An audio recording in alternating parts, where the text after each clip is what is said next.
This is Bruce Buffer, and this is the moment you've all been waiting for. It's time for the MMA-Holes!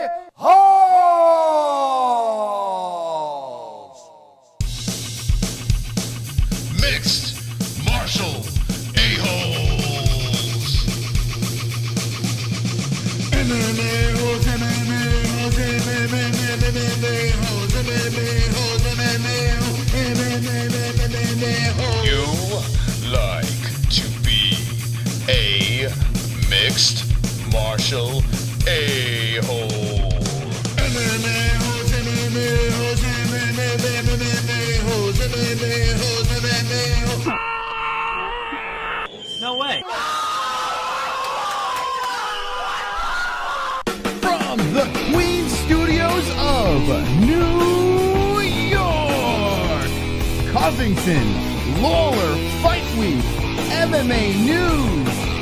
Is Donald Trump's kids going to the fights? We're going to talk about it with a special guest on the MMA-Holes.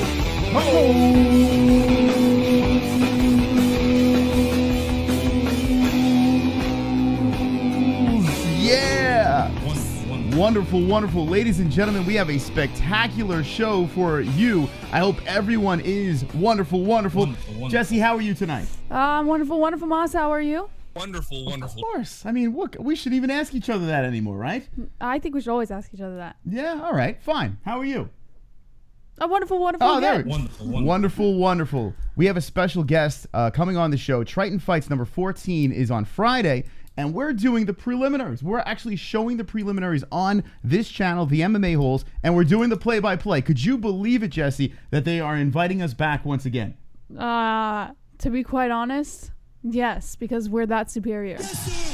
I'm shocked, but let's do it again. Let's ruin Triton Fights one more time. We love their promotion. We love Chris Machi, Nick, everyone over there, and we have a special guest tonight on the MMA-Holes. Yes. Let me introduce you to Mr. Alex Brown. Alex Brown, how's it going tonight? How's it going, guys? I'm doing well. It's the last day. Time to get the weight cut going, and I'm ready. All right, so Alex Brown, you are fighting Ryan Jarena. Big night here at Triton Fights. Ryan Jarena is undefeated, but is this a main event action going on for you? I consider it the main event. I feel like I'm the main event. There you go. We got a donation coming in right off the bat. Hold on, Alex. This is enough. First, that Howard Stern clip. Now a Max Holloway weigh-in video.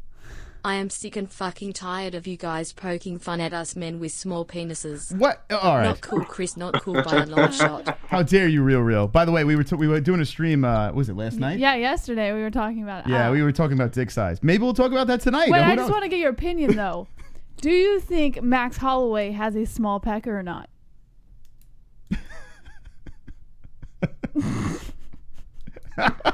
No comment. Pass. Next We question. have valid proof that Listen. Those compression shorts, they snuck hard, so. Well, I got to say this. We have a website called the MMA-Holes.com, and we have proof. Now, when you do make it to the UFC, make sure if you have to use that towel, hold on to it tight, because we got Max's penis on the MMA-Holes.com. Just letting you know that. Zoinks. All right, so Alex Brown is here, 5'2" AMI fighter, fighting a big fight against Ryan Jarena. Ryan Jarena is he's the guy everyone's been pushing over here at Triton Fights. What's going on here, Alex? Are you going to debunk this Ryan Jarena? You want to know my game plan? Yes, please. It's to win. That's it, man. That's my game plan. It's to win. Do you have any predictions, finishes, or how are you looking to take on Ryan? Basically whatever he gives me, but this fight only ends in a finish. I can guarantee that. Now we've seen you Someone's fight. We've seen you fight before, and I got to say this: when you enter that cage, you look angry, you look mean. I would never want to step in a cage with you. That's why we do this over here. But how do you get in that zone? How do you find the fury to take on another opponent inside a cage? It's the fight or flight thing, I just go by that. I go by feeling. Hold on, hold that thought here. We got a donation coming in. Hold that thought. Jessica G. Alex Brown. How do you feel about JBH having a minimum standard of 3 inches flaccid? True. That's how she imagined every man should be at very least. Does that intimidate you? Do you feel superior knowing Moss is only 3 3/4 high? Don't be a phobe. They're doxing me. They're doxing me live on the show. Well, that's an intriguing question. Yeah. Well, I don't know if you want to answer that, but I mean, I have a very inferior penis, and they are doxing me right now on the show. It is what it is. No comment. Anyway, so let's get back to the question over here. How do you get that urge, that feeling, that vibe getting into the cage? Sometimes it's music. Sometimes it's an inner feeling. Sometimes it's, personal sacrifice and struggles. It all adds to the fuel, You just fan that fire and it just builds up, and it almost feels like you're in a matrix, and I'm just in my zone and I could just flow. I just do my thing. Like you guys, I seen you at my last fight, and everything was just going right. Everything was just flowing. Nothing was like second guessing. It was all planned. And it's just I'm a different human. I think I have talent, but I think I'm also a fighter as well. We have Alex Brown here live on the MMA-Holes. He is fighting at Triton Fights 14. We will be airing it live here on Friday, the preliminary action, and then on what's it called? What's the other place that's going to? Bleacher Report. Oh, that Bleacher Come Report. on, Who cares about them, right? They only care about us. Yeah, it's gonna be on Bleacher Report right after us. So make sure you tune in. We'll have all the information in the description. So now, fighting for a belt. This has got to be very exciting for you. We got a super chat coming in, and his name is Vlad. Yo, what up, Felony Charles Bennett? This is not Felony Charles Bennett. Jesus, are you aware of Felony Charles Bennett? Not at all. He used to go by the name Crazy Horse. I don't know if that rings a bell, but he fought all over the world. We've had him on the show multiple times. He's a complete lunatic. I advise you, go on YouTube after this and just look up Felony Charles Bennett or Crazy Horse Charles Bennett, and you'll be like, holy shit, this guy's a nut job. Yeah, that rap sheet must be crazy. He is out of his mind, but he was a decent fighter. A lot of fights under his belt. Nice. Was it you guys who called me Eddie Murphy? Yes, dude. That's who you look like, and rest in peace. We have a name for everybody. Yeah, everyone gets a name. Feel any better? I think you look just like his brother that passed. Have you ever got that before? Charlie. No, I haven't. Well, now you got it. We got a donation coming in. This is from Don Lemus. What is this? First I called out nappy-headed hose. Now I'm calling out that nappy-ass beard. Ah. Yikes. That's Don Imus. I'm sorry. I thought it was an L. That's Don Imus over there. He doesn't like your beard, apparently. I don't know. I think it looks good. That's funny, because my coach told me to shave today. Really? What do you think? What do you think about beards in MMA? Do you feel that, like, some fighters say it actually adds a little padding over here, it helps out a little bit, or it stops you from getting cut? Do you find that to be an advantage, or it's just you like the look? I personally like the look. As far as impact with the beard, when's the last time you seen me touched in the ring? Good point. Yeah, that's a good. Yeah, maybe your beard is your power. Maybe that's what it is. I don't know. Do you believe in superstitions? Not really. No. Yeah, I used to, and then I stopped. I stopped doing that. I was like, what am I believing in? Like tying my shoes certain ways or listening. What about music? Going into the cage, do you have a particular song that you walk into? Well, last fight I walked into, it was dancehall reggae. That was different for me. That was mostly inspired by the Stylebender. So I was trying to do something a little bit different. Yes. But she loves Adesanya. I mean, love him. She's gonna leave me for Adesanya. For God's sake. I will leave him for Adesanya. That is the truth. I freaking love him. I've watched every video online that you can think of. He's the best, man. Do you emulate him? Do you try to follow in his footsteps the way he fights? Mainly like when he switches stances and stuff. That's probably that. He is very tricky. He is. I believe that he's overrated. That's why I'm just gonna say this right now. I know she's gonna get mad at me. I think he's a little overrated. I feel that he's over. This is just my opinion. Now, prove me wrong here. I think he's going to lose to Whitaker. Do you think he's going to win, or do you... Listen, I personally did a stare down with Robert Whitaker when they were in MSG, and I can tell you this: when you stare down Robert Whitaker, he's not playing with you. Yeah. I can guarantee that. That was my first stare down ever. Before I first had my first fight, and I can tell you, I was shook. Really? I mean, he seems like such a good guy in real life, and then boom, the switch flips. he's a great guy, but that stare down, I'm like, okay, this is fighter. So who are you picking in that fight? Answer correctly. I'm picking. I have to pick the active fighter right now, and that's Adesanya. Yeah! All right, Adesanya for the win. We got a donation coming in. You tag team a girl with our boy Forehead too? It's a great question. So we had Chris Machi's been on a million times. We've had KKK MMA, Kareem Klein, and That's my boy. yeah. So I heard that he had a threesome with Chris Machi. Have you ever indulged in a threesome with Chris? Oh my goodness, they are selfish. Maybe the after party this Friday. What do you think? You know, I've been so focused for this fight, I wouldn't mind letting loose a little bit. There you go. Now, who was about to walk in over there? You had someone about to photobomb us. Oh yeah, that was my mom. Oh, You know, okay. she's involved in this fight too, but she's not coming. No, okay. Hold on one second. We got a donation coming in. Oh shit! This is from the Style Bender. He's donating. Look at this. JBH dating me, well, let's just say you would feel a lot more inside you. I saw Moss once in the bathroom at Barclays. He's smaller than Maggot. Alex Oh my Brown. God. What would happen if you and Colby Chaos Covington were locked in the Good cage? question. Wow. Colby Covington's fighting this weekend. What would happen between you two? I'll leave him in a pool of his own blood. That's what will happen. Oh shit! Alex Brown shooting heat right now. I got to say this: Colby Covington, he's on fire. He's the interim champ. He does have a big mouth. What do you think about him as a fighter? I think he brings the pace. You know, after he beat Damian Maia, that's when I started paying attention. You know, he's doing his thing. He's keeping it relevant. That's what he's doing. Any attention that he gets is good attention. Do you follow the UFC much? Are you a big UFC fan, or do you focus on your career? I have to follow the UFC. You know, I feed off of everybody's energy from there. Now, after this win, and say you do win, and we love Ryan too. Ryan's been on the show as well, good guy. And by the way, it looks like you guys do get along. Do you find any? Do you try to dig deep and try to find a way to hate the person that you're fighting? Do you find this anger, or can you just fight someone that you like? It's just business, you know. It's just business. We're just getting in there. We're doing what we love, our passions, and somebody has to lose, somebody has to win. That's the split, you know. It just happens that way. I met Ryan, I think 2 years ago. I was doing a seminar with another black belt at his gym, and that's where I met him. He was a purple belt at the time.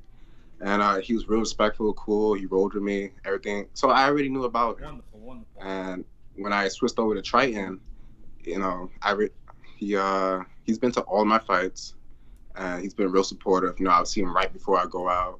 So it was a matter of time before, you know, Chris Machi, you know, paired us together. And even though we're enemies, he's still a fighter friend.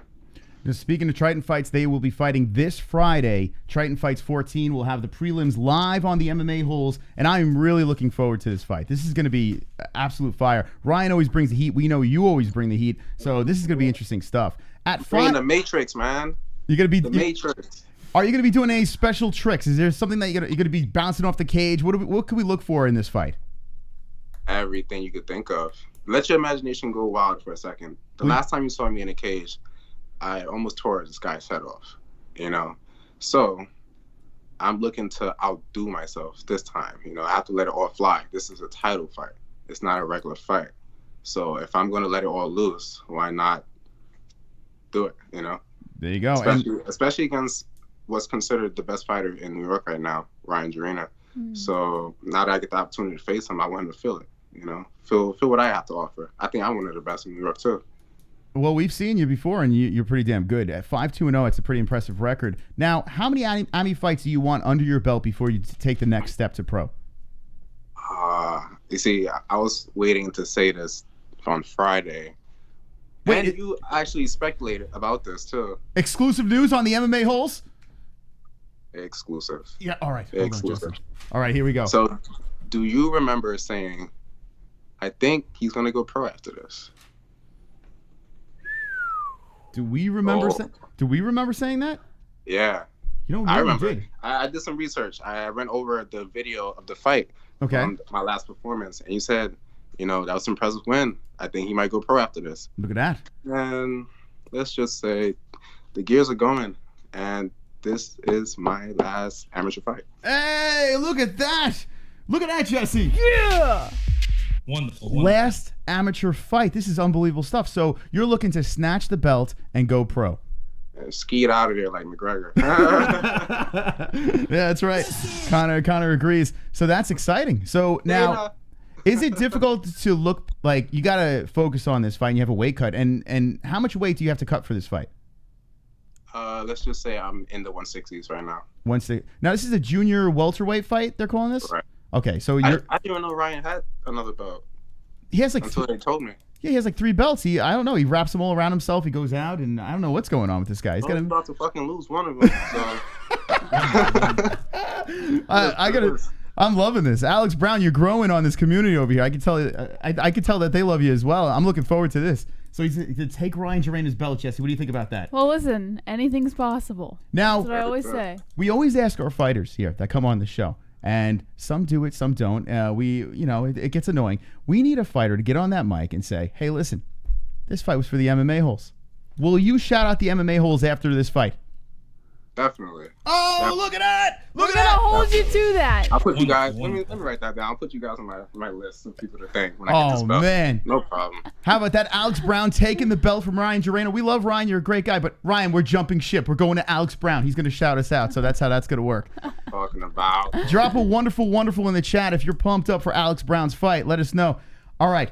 Jesse has some questions from the chat room. Let's see what they got. I've been writing them down throughout this entire interview. Now, some of them, just prepare yourself. That's all I have to say, because they asked some pretty off-the-wall questions. Let's see.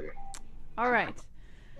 Roberto Lopez would like to know, if you don't make it to the UFC, do you still think you've accomplished something in your MMA career? I think so. I've been in the cage 7 times. I've learned from so many different fighters and the competitors in the cage. And the journey doesn't stop here. Somebody's playing loud music in the background. That's hilarious. I thought someone's in an elevator or something. Right? Grocery store music. That's what we call it. So there you go. He thinks it's an accomplishment, and I would think so too. Sure. All right. What other organizations would you be interested in besides the UFC? I would fight for Bellator. I would fight for one championship. A lot of people don't know, but I would fight for Combate Americas. They're pretty cool. They actually have my nationality flag on the belt. Oh, so nice. That's something cool that I would do. Do you guys know of Brave? Yes. Brave CF? Brave FC, yeah. They're nationwide. I would fight for them. All right. And we have some friends at CES. CES is doing big things with Fight Pass, too. You think you would ever take a walk over there? Why not? That's a journeyman. He'll hit them all. All right. Pulse Resurrected would like to know, what current boxer would you like to fight? Oh, current boxer that I would like to fight. I would like to fight. Well, hold that thought. I want to get this answer. This is Real with a donation. Why is it acceptable for blacks to say the N-word, but when whites say it, even when amped on a rap song, the white man is called racist? How about equal standards for every race? Oh my God. Not double standards based upon skin color. That donation sucked ass. Anyway. It's 2019. Everybody says it now. You know what's funny? We were talking about Felony Charles Bennett, and he made me an honorary N-word. That's what he made me. And I still won't say it. But I did hear you say it one time. So I always throw it out there. I'm like, I'm an honorary N-word. I can do this. But I don't know. It is like, I mean, what are we doing? It's 2019. Why do people still talk about this? Do you hear anything about the N-word? Does it bother you when people are throwing it around and making stupid comments? It doesn't bother me, but you can kind of like, when people look at you a certain way, you can kind of read off, like, you know? Yeah. You kind of like read off, and I'm just like, I can tell already. Don't even got to say it. I'll leave. Yeah, there's an effect to the word. Some people say it with, especially those South, inbred people, like real that just donated. Yeah. Not many teeth. It's a problem. Anyway. Well, I do security, so I can read body language. There you go. I want to ask you real quick before we get into the questions here. Being a fighter, is it like if you work in a burger shop, right? You kind of get sick of burgers. Like now you're a fighter. If you go out to a bar or something like that, and a fight breaks out, do you find yourself, hey, I fight for this is my deal. I don't have to get into a fight, or do you get amped up and like I can fuck you up? Do you have fights outside of the cage? Not at all. Not at all. I'll tell you what. I was in this bar once in the city in Midtown, and all it takes is one little push for havoc to break loose, and you never know what's in everybody's pocket at bars. Even though it's daytime, people still carry stuff. So I wouldn't want to put myself in a position to jeopardize my family, my life, and my career.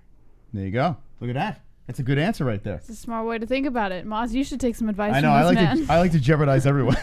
The people that don't know how to fight have the biggest mouths. That's usually how it works. Fucking kamikaze over here.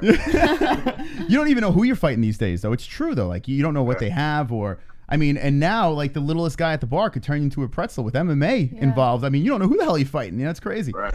It's not worth it. I mean, how many videos have you seen on social media? You know, like where an MMA fighter in a bar or in a club or outside a club has someone down on the ground and is BJ. Exactly. BJ Penn, Matt Serra did it. Like, you see all these videos and it's like, it's the truth. You really don't know the background of the person you're fucking with. You got to be careful. You know? Imagine seeing Max Holloway's tiny penis and be like, oh, this guy's got a tiny dick, and next thing you know, 5 million punches are hitting you in the face. Behold. We're live with Alex Brown having a little fun. He's fighting this Friday for Triton Fights number 14, 5-2-0, looking to steal Ryan Joraner's strap, and I cannot wait to watch this fight. Let's get back into the chat questions. All right. Mikey wants to know who takes care of their fighters better, Dana White or Scott Coker? Ooh. Oh, man. What if this gets out to them and then, I don't make it to the UFC because of this comment? I feel like, obviously, if you're a remarkable fighter, the UFC will take care of you. If you bring the attention, the crowd, the viewers, and if you win, you'll do well. And Scott Coker seems pretty generous these days. So, after this fight, call me. There you go. And Bellator does that, right? I mean, we've seen a lot of that. The pro debuts, they throw them right into that circle cage, and there's a good chance you can get close. Yeah. Now, tell me about your gym a little bit before we get to the next question. Tell me about your gym. Who do you train with? Sure. I train with Fibro Fight House. We're based out in Ridgewood, Queens. We're under the affiliation of American Killer Bees. American Killer Bees, if you looked at our logo, it's the same Killer Bees that's on Anderson Silva's gym, his patches and stuff. So if you ever see me wear black and gold, you know where that comes from. But so we're basically the New York version of that. And the Fibro Fight House, that's just us, branching out third party, basically, just doing our own thing. And it's a small team of us. We just decided, hey, let's build a fight team. And this is what we came up with. It's not just a fight team either. The school is a jiu-jitsu based school. It's, it's for the community. We just had an all women's class the other day, and that went pretty well. So we're trying to help everybody in the community. Everybody's welcome. We have Sunday open mats. The gym's open every day, and I've been there since I've started, since 2015. Wow. Good stuff. Hey, we're not too far from you. We should pop in there and bring the cameras and have a little fun with your teammates. All is welcome. There you go. All welcome. All right. Nice. So how about that, Jess? Back to the questions. All right. Post Resurrected would like to know, what would you do if Chris Machi were to ever short your pay? Motherfucker. Called Kareem Klein, put him on the rotisserie. Would you beat him up? I'll tell you what, I sparred with Chris Machi, and I would just extend the time from 5 minutes to 10 minutes, and that would be his punishment. Oh, dang. Shots fired. Chris, if you're watching this, put down the cheeseburgers. All right. Anyway, back to the questions. Drunk Savage would like to know, have you ever nailed a Tiger Life girl? Ooh, good question. No. Are you lying? Maybe Friday. You want the truth or the lie?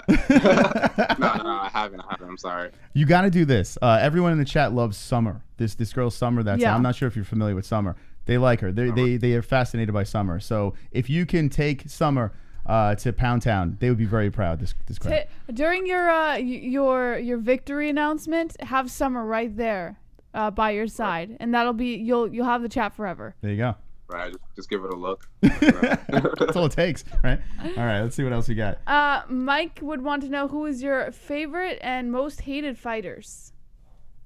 My most favorite fighters, can I name 3? Sure. Go for it. Demetrius Johnson. We have controversial Jon Jones. Ah. Boy, he sent out a Sonya for God's sake, so give him something. I can't blame you for Jon Jones. And who's the I third? can substitute him. Let me substitute him. Yes, please. I beg you. All right. I'll switch Jon Jones with Joanna Jacek.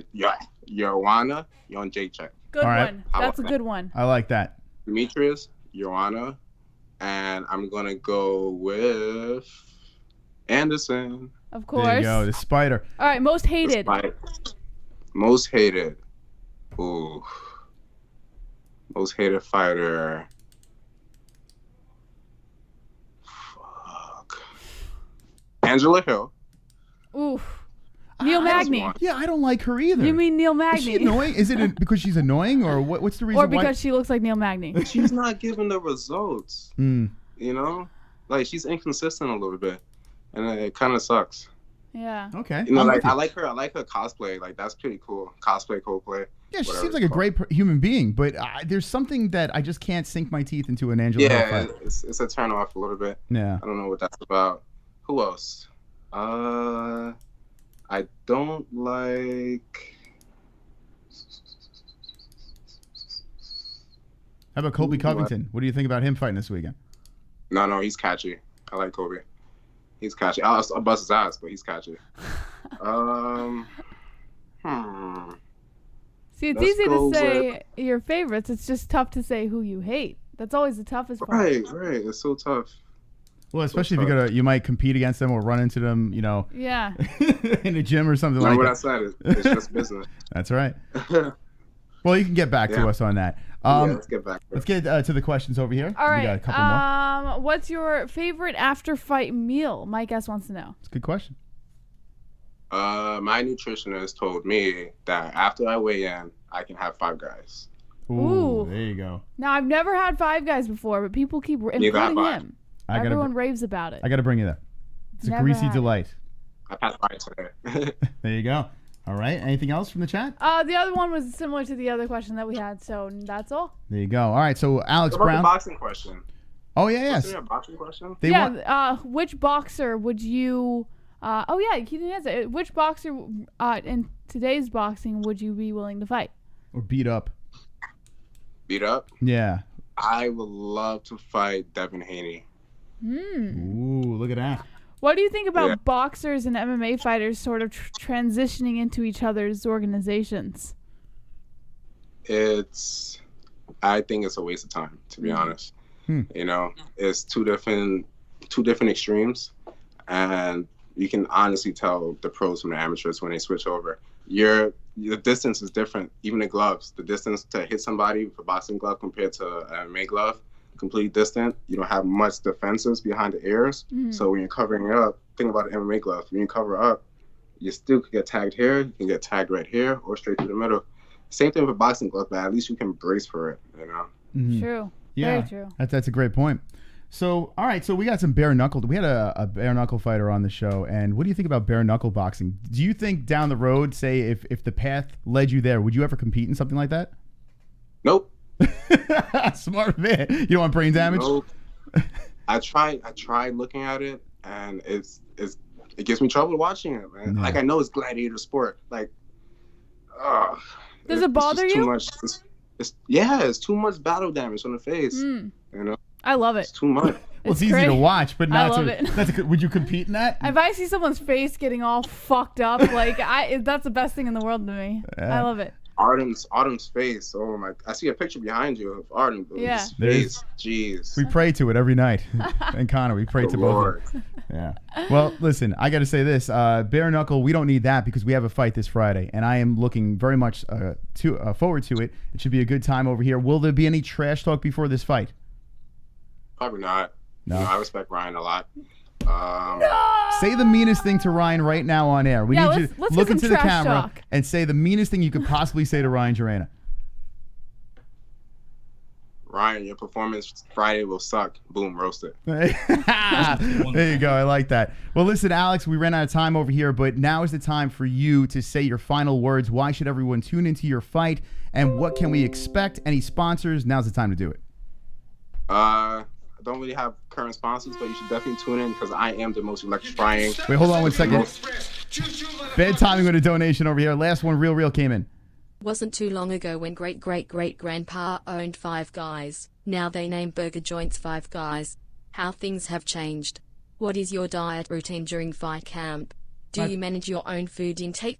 Do you have a nutritionist or you manage your own food? That's interesting. I mix it up. I have a nutritionist. He's also my wrestling coach, so he's always texting me like crazy stuff. Like before I got here at my house, he was like, "Make sure you do this tomorrow," blah, blah, blah, blah, you know. And Taco Bell. I love burritos, quesadillas. So you might catch me at Taco Bell after the fight. I don't know. There you go. Hey, I'm a sucker for Taco Bell too. All right. Well, Alex, here we go. Here's your final thoughts. Let it out. Let it loose. Why should we tune in this Friday? You should tune in definitely because I am the main event. I am the most electrifying fighter on this card. Everybody's coming to see me. All the pressure's on Ryan Jarina. It's not on me. I'm here to have fun.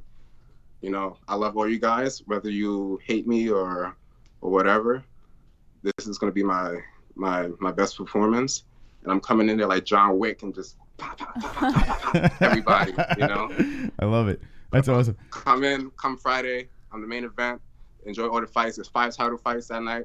And let's do it. All right. We're looking forward to it. Alex, Exciting. Come back anytime. Hey, after the fight, come back on, and we'd love to hear your thoughts on how that went down. And good luck this Friday. Thank you. Thank you, guys. All right. There he is, Alex Brown, live on the MMA-Holes. I got to say, that was fun.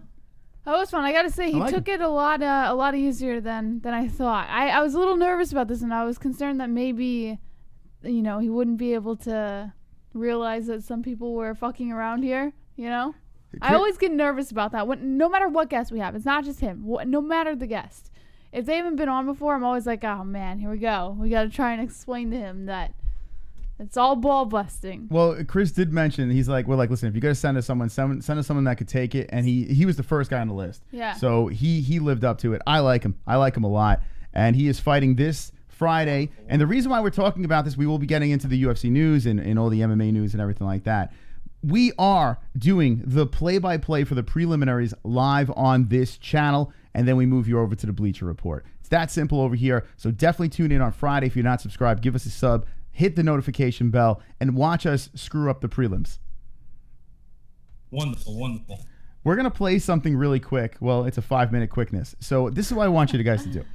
We're going to have a little fun. There's a promo video for Triton Fights. Now, let me know in the chat if you've hung with us during Triton Fights. Let me know in the chat with a yes or a no. Yes, and if you haven't, well, we're going to introduce you to an organization that does it right.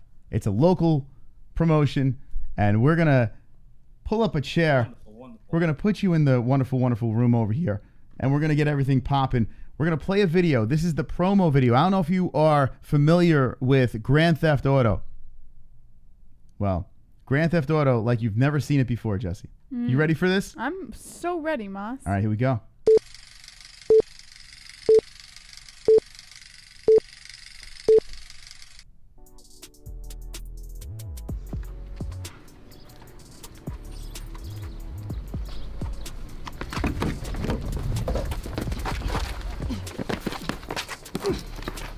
Mr. Hernandez says you owe.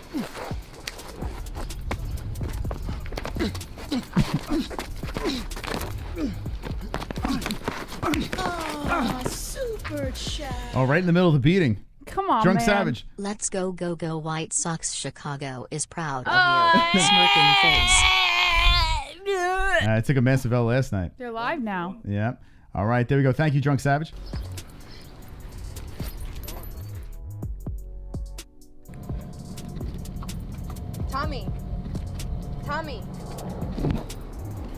Tommy.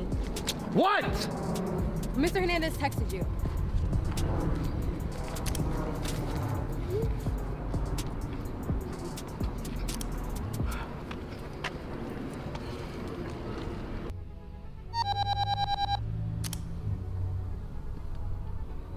Hello? What is this I hear that there's an underground fighting ring in Triton City? And he sounds like Derek Zoolander. Really, really good looking. They're handing out duffel bags full of money. You listen to me, Tommy. I want my bags of money. Do you hear me? Don't worry about it. This is what I do. We out. We got business to take care of.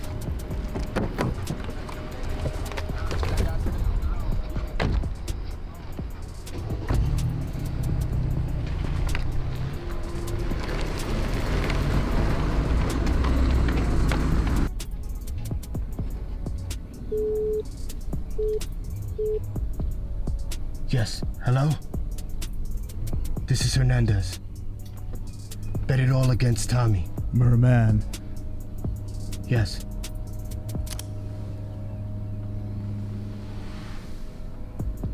You better win this one. You guys recognize this gentleman over here? It's Kelvin Sterling. Oh, Sterling.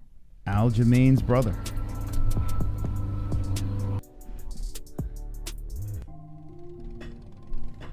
What do you think so far, Jesse? This is beautiful. Triton Fights is this Friday. This is their promo video, and you might recognize this man.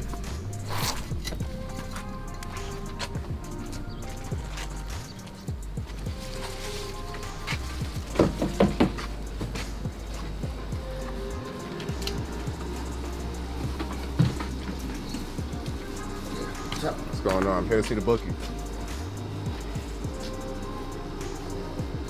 Let's go, Francis. Let's go.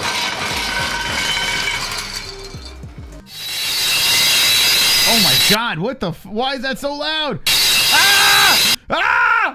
Ah! Ah!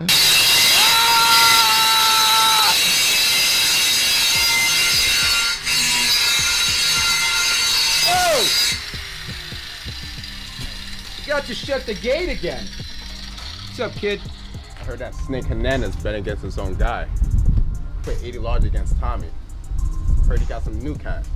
Some guy named Sterling. There's our boy right over there, Jesse. There he is. Our new BFF, Alex Brown. Yeah. He's not the one you gotta worry about. Different weight class. So you're saying there's somebody I gotta worry about? This new kid. He's coming out of El Barrio. His name's Ryan G. The streets are starting to call him the Lion. The Lion of Puerto Rico. The Lion of Puerto Rico? What that makes me? The Lion Killer? Well, is your money where your mouth is, kid? Bet it on me. 80 large. Tell Hernandez I'm coming for my money. Triton City has a new king. Well, information ain't free, yo. So there's only 7 more hours, guys. Don't worry. Yeah, no kidding.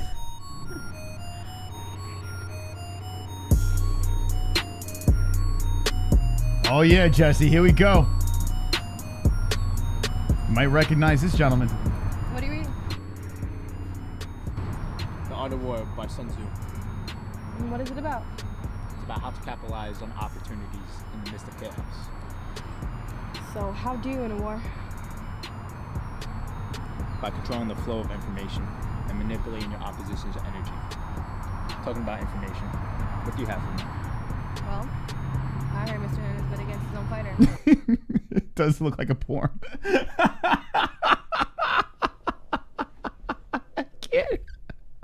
I can't. Oh God, this is the best. You gotta love it. $80,000. He even brought some new kid in, Calvin Sterling. But the bookie says you don't have to be worried about him.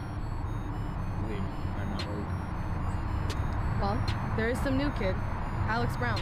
The streets are calling you the Lion of Puerto Rico, and he's running around calling himself the Lion Killer. Are you gonna let him disrespect you like that? I guess it's time for the king to try and show the fools why he is king.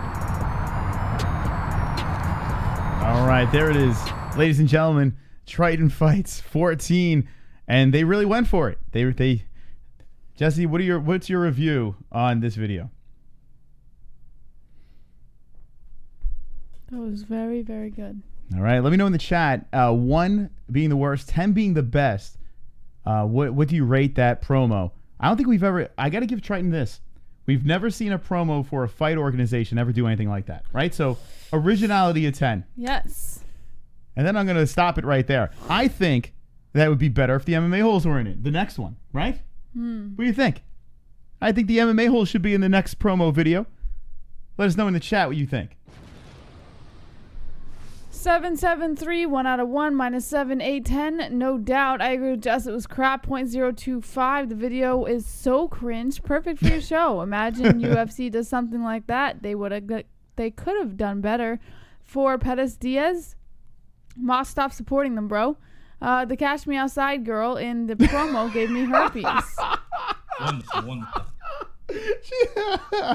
Oh, fuck. These people are ruthless. Who? This girl over here? Yes. You can catch her outside. All right, back to the chat. Number 1, bullshit. 8, sup 2Js. Y'all should produce direct the next one. Nah, a pimp at Drunk Savage. Number 1, bullshit. Yeah. 2 out of 10. Def needs the holes. They should have used dwarf actors. How about that? All right. So thank you to Alex Brown for coming on. And yeah, Triton Fights 14 is this Friday. And we will be live from there, play-by-play. We'll be showing the fights on the MMA-Holes. All right. So let's move on. We're all over the place, and I'm having fun tonight. Let's get into the news, Jesse, because Colby Covington is fighting this weekend. Well, let's just talk, Moss. Do we have to get right into the news? I mean, we got a 2-hour show tonight. Well, I was just going to talk. But, I mean, we're not going to just read the story. I was going to talk. What do you mean? I was going to talk. I was just playing a song.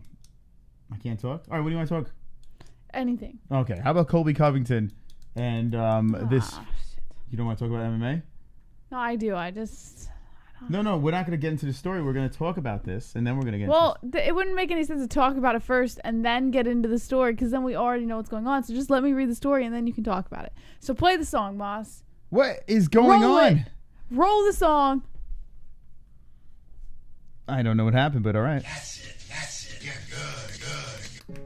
good. Okay. Let's go over to the MMAHoles.com. Jesse getting so fat. Is getting fat. All right, that's what she wanted to talk about, apparently. All right, here we go. Colby Chaos Covington fighting this weekend. Wonderful. All right. According to MMA Mania, Colby Covington claims Donald Trump Jr. and Eric Trump will be front row for UFC Newark. Colby Covington is taking his heel status to new heights. When he won his interim title last year, he donned his best Make America Great Again hat and brought the title to the White House for some FaceTime with President Donald Trump. Per Chaos, his continued support and, dare I say, friendship with the Trump family will continue on Saturday, as the 2 eldest sons of the president, Donald Trump Jr. and Eric Trump, will supposedly be in attendance to watch Covington compete. The entire short interview is truly awkward and an uncomfortable art piece. Covington goes on to discuss what President Trump's martial arts strengths might be, boxing apparently, and also says he might have to speak at his RNC, which is the Republican National Convention, next year. He says, I'll set the line at 10-1. This is all nonsense. Any takers?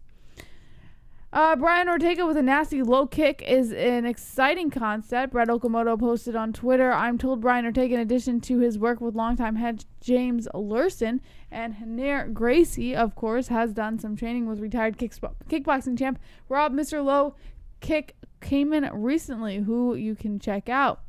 Davison Figueiredo versus Alexander Pantoja proved to be an amazing fight, but there really weren't any big names on the UFC 240 prelims, just to add to that story.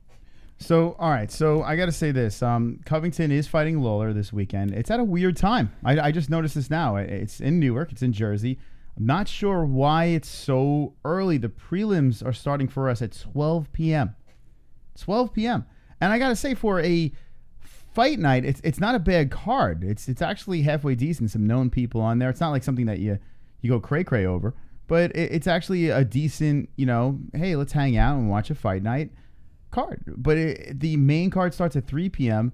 and the prelims start at 12. So I'm not sure how that goes down. You got Covington Lawler, you got Miller versus Guida, which Miller versus Guida, I mean, you got to say this, both fighters have been in the game for a long time, but it can't suck, that fight. There's no way that fight can suck. That's one of those fights where they're just going to go swinging. So I'm down for that. Silva versus Hackprest. Giles versus Mearshurt. We have Holtzman versus Glenn from The Walking Dead. I mean, I had no idea Glenn from The Walking Dead was fighting on this card, Jess. Did you know? I did not, Moss. In fact, I haven't really had a chance to look at this card at all. So I'm not really entirely sure of any of the fights on this card. Did you know he was on the roster? I didn't even know he was on the roster. No, Moss. I said that was a no. No, I'm saying Glenn from The Walking Dead. Yeah, I didn't know. Nope. The fuck? Did anyone in the chat know? I mean, this guy. It was only a matter of time. I mean, he had to find another occupation after he got killed off, right? Yeah. Oh, spoiler alert. Well, it's not really spoiler alert. It's been out forever. Yeah, that was the joke. Yeah, he's got. The last we've seen Glenn, he had his face beaten by a baseball bat. So hopefully Glenn can bounce back and win in the UFC. But it's a bizarre time. My question to the chat room: will you be hanging with the boys? For this fight card, will you be here bright and early with the MMA-Holes? Of course they will. What kind of question is that, Mystic? Well, I gotta ask questions. That's what we do, so we get. But what answers. kind of question is that? I mean, seriously, we know that everyone is gonna be hanging with the boys. All right, let us know in the chat with the ones. Will you be hanging with the boys? Joey Faggetter says he did hear there was a Korean zombie in the UFC. Eric David Gamer with the laughing emojis. DB Cooper, yes, I'll be here for a little bit. Sorry, I just had What happened? Had some chicken fajita from dinner tonight. Pause my reading for a minute. So. Is the chicken fajita cleared up? Yeah, it's good now. Okay, back to the chat. Tujan says, Moss, I will for sure, brother. Piccolo Sauerkraut says, hopefully he doesn't bite. Mark Jackson, there is an influx of Korean zombies. DDS Aquatics says, Weendis. I like that Korean zombie joke. Very, very smart chat room we have over here. Glenn from The Walking Dead, Korean zombie. This is why we love doing this shit over here on the MMA-Holes. Now the question is Colby versus Robbie Lawler going down, and the deal is Trump, the Trump kids, right? The Trump kids are saying he's saying that the Trump kids are going to be there. Do you think the young men are going to be there at this event? No, do you know how many seats Social Security? I mean, not Social Security. Secret Services would take up. Do you know how many? Like, that'd be ridiculous. There's no way. Well, the Prudential Center, I mean, at 3 p.m. main event, I got to say this, no one's going to be there. So there'll be plenty of seats for the Secret Service and the president. They are, I can't see them selling many tickets. Is it a typo that this card is so early? I don't know, Moz. You said it was, the moment you told me how, thank you, Moz, like cat reflexes. The moment you told me how early it was, I didn't believe you. I don't think it's that early, but it says it's here too. Main card starts at 3. I don't know the reasoning. Does anyone in the chat know the reasoning to this? I mean, that's bizarre. It's kind of insane. I have a feeling they're going to do terrible numbers. And it's only 3 fights on the prelims. There's only 3? Oh shit! No, never mind. No, it's way more than that. I'm just kidding. There's 6 fights. Yeah, Hannah Goldie's on this one. Yep, we're going to do the whole entire card, and it starts off with our buddy Hannah Goldie versus Miranda Granger. Hannah Goldie didn't get the call from the Contender Series. She won. Wasn't the greatest of fights, but she did get the call, and here she is. She's opening up this card. So we're gonna react to the whole entire card, but the numbers gonna be brutal. They're gonna be bad, and I don't understand the logic. Is it on? It's on ESPN. No, it's on ESPN. The whole card's on ESPN. Yes, sir. So I guess it's scheduling. So weird.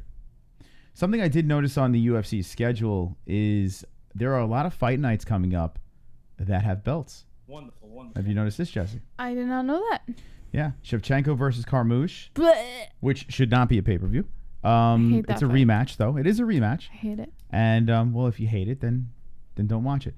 I have to. It's on. It's a fight night, so you don't have to pay. Look at this. This fight over here coming up at a more normal time, 8 p.m. This is a fight night on ESPN Plus. So if you have ESPN Plus, it'll only cost you what you already pay for it. So that is a fight night. And then another fight night coming up. Well, we have Cormier and Jones. That's a pay-per-view. But there's another fight night, Andrade versus Zhang. And that's a title. That's a little bit of a better fight, I think. I like that one a little better. But another freebie. So how about that, Jess? How about that? Throwing title fights on fight nights. What are your thoughts on that?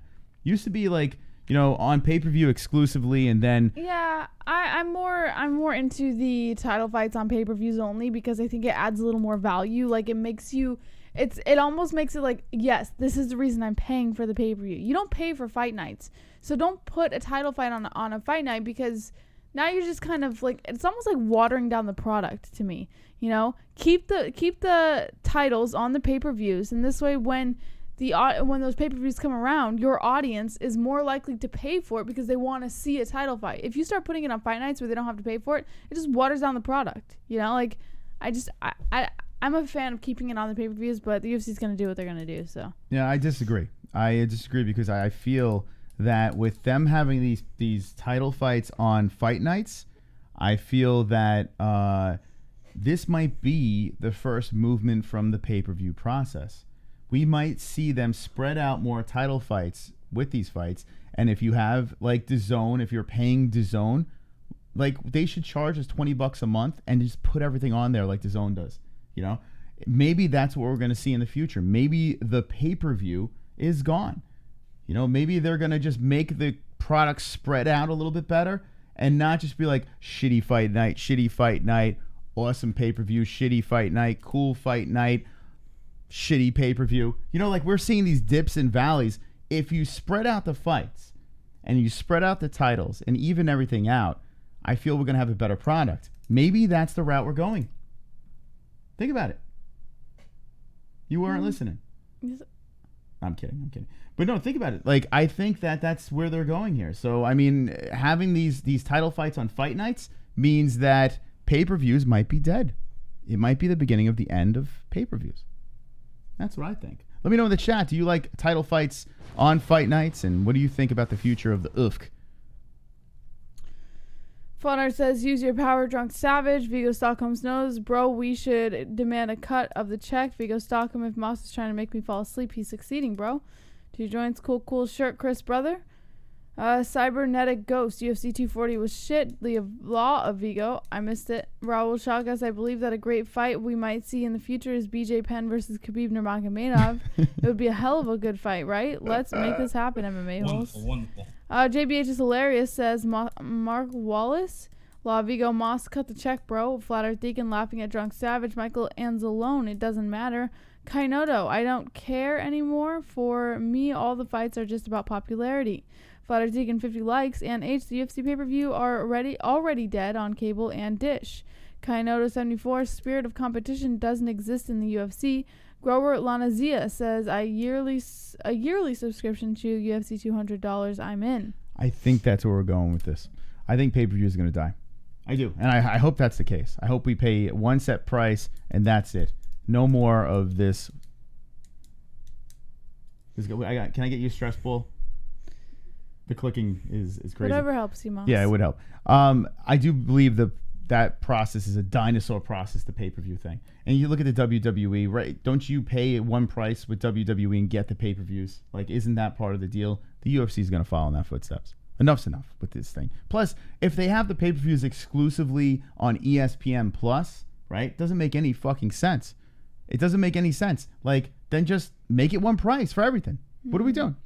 All right, let's move on to the rest of the news. By the way, hang around a little bit longer tonight because we will be doing the Patreon giveaway.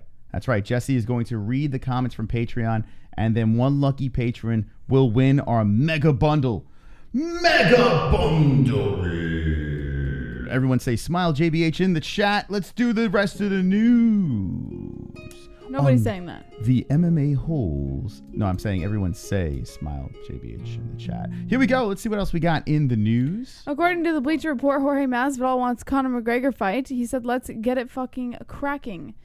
Jorge Masvidal won't give up on this one. UFC star has reiterated his desire to fight Conor McGregor in the octagon. Masvidal told TMZ Sports as much.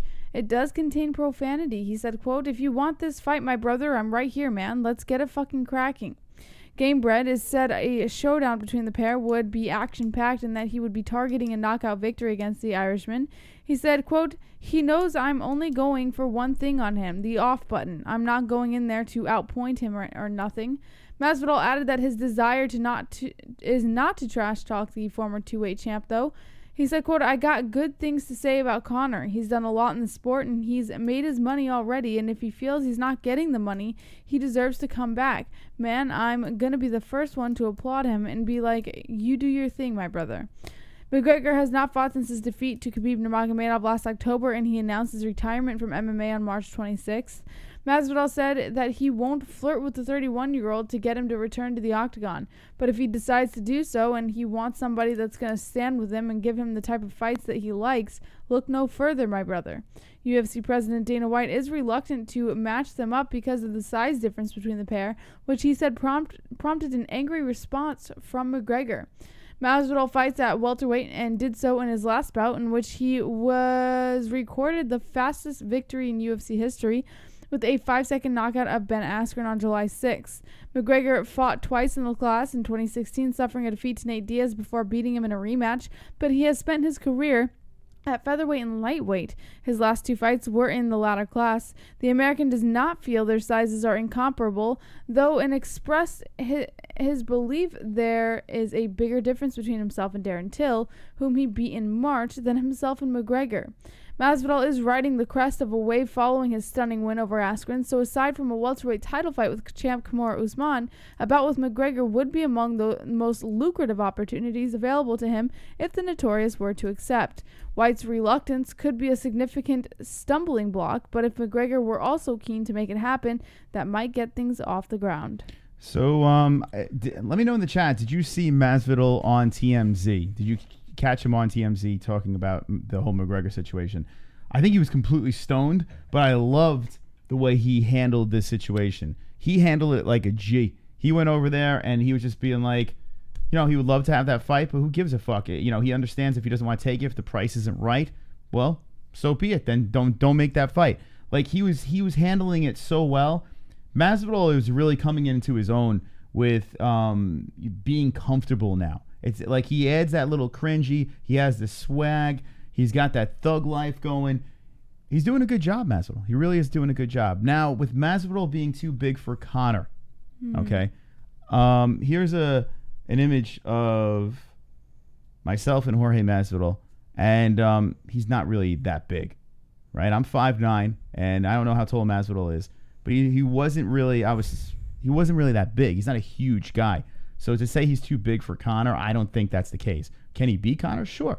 A lot of people could beat Conor. It's not like Conor is God's gift to fighting, right? A lot of people could beat him. But I don't beat him. I don't think size is the problem in that thing. And Dana, I think, was taking shot. I think he was going at Conor. I think he was just trying to give him a rise to see if Conor would keep pushing for something and then make a fight out of it. What do you think?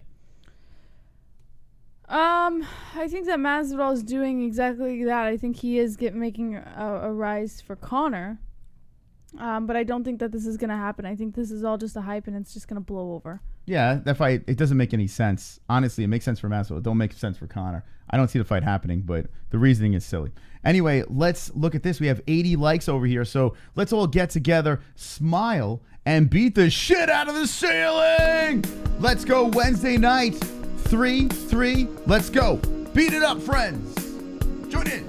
I've got 50 likes. You've got 50 likes. We got 50 likes. MMA-Holes 50 likes. I've got 50 likes. You've got 50 likes. We've got 50 likes. MMA-Holes 50 likes. I've got 50 likes. You've got 50 likes. We've got 50 likes. MMA-Holes 50 likes. The dislikes can choke on a dick. Thank you for the likes. We are really wonderful. Appreciate it. Thank you for pumping along too. So we have a new donation. We have a brand new donation that we dropped on the show. A lot of people are like, how do I get a shirt? How do I get a shirt? Let the people know how they can get the shirt besides the donation, and then we'll talk about the donation. How they can get it besides the donation? Yes. If they wanted a shirt, how do they get a shirt? Well, there's a couple ways. You could show up at Triton Fights on Friday. We're going to be out there in the lobby after the preliminary play-by-plays. You can show up over there, hang out with us, get one of your favorite shirts there. If you're a patron, you can jump into the patron giveaway. No, actually, I think it's over now, right? Yeah, we're gonna do it tonight. So I'm just kidding. Forget that. It's over. Before you were able to do that, so never mind. And then on the store at the MMA-Holes.com, we have our exclusive shirts over there. So make sure you guys check that out if you do not do the donation down in the link in the description below for Streamlabs. That's right. Go over to the MMAHoles.com if you want some casual as fuck swag. Wonderful, wonderful shirt. Get that stuff. But yeah, the limited edition shirts we will be having at Triton Fights after we do. Actually, it's going to be the whole night there. But when we're done with the play-by-play, we'll be hanging out over there by the booth. And come by and say hello. It's at the Space at Westbury. We'd love to hang out with you guys. If you're on the East Coast, we know a lot of New York people are watching now. Or even if you're a Massachusetts, take a little trip over. Massive two tits. I mean, we come to Massachusetts. Come over to New York. Hang out with us. Long Island, the Space, Westbury. We got some shirts that we'll be distributing that night. And there is a donation song. A donation song. Link in the description. Brand new song. It helps us. And at the same time, we'll give back a shirt to each and every person that drops that donation. So the question is this, Jesse. Yes. Who will be the first person to drop our brand new t-shirt donation? I have a couple of guesses, but I don't want to point them out because I could be wrong. Mm-hmm. All right, so link in the description if you want to be the first to do it. Yeah, sure. I'm going to say it's either going to be Frank Pavon because he's notorious for being the new donation guy. Every time there's a new one out, he's notorious for being the one who does it. So it's either going to be Frank Pavon, Michael Anzalone, or Vlad. Now it's fun. I got to say this. If you want a shirt cheap, come to an event. You get a shirt for a very reasonable price.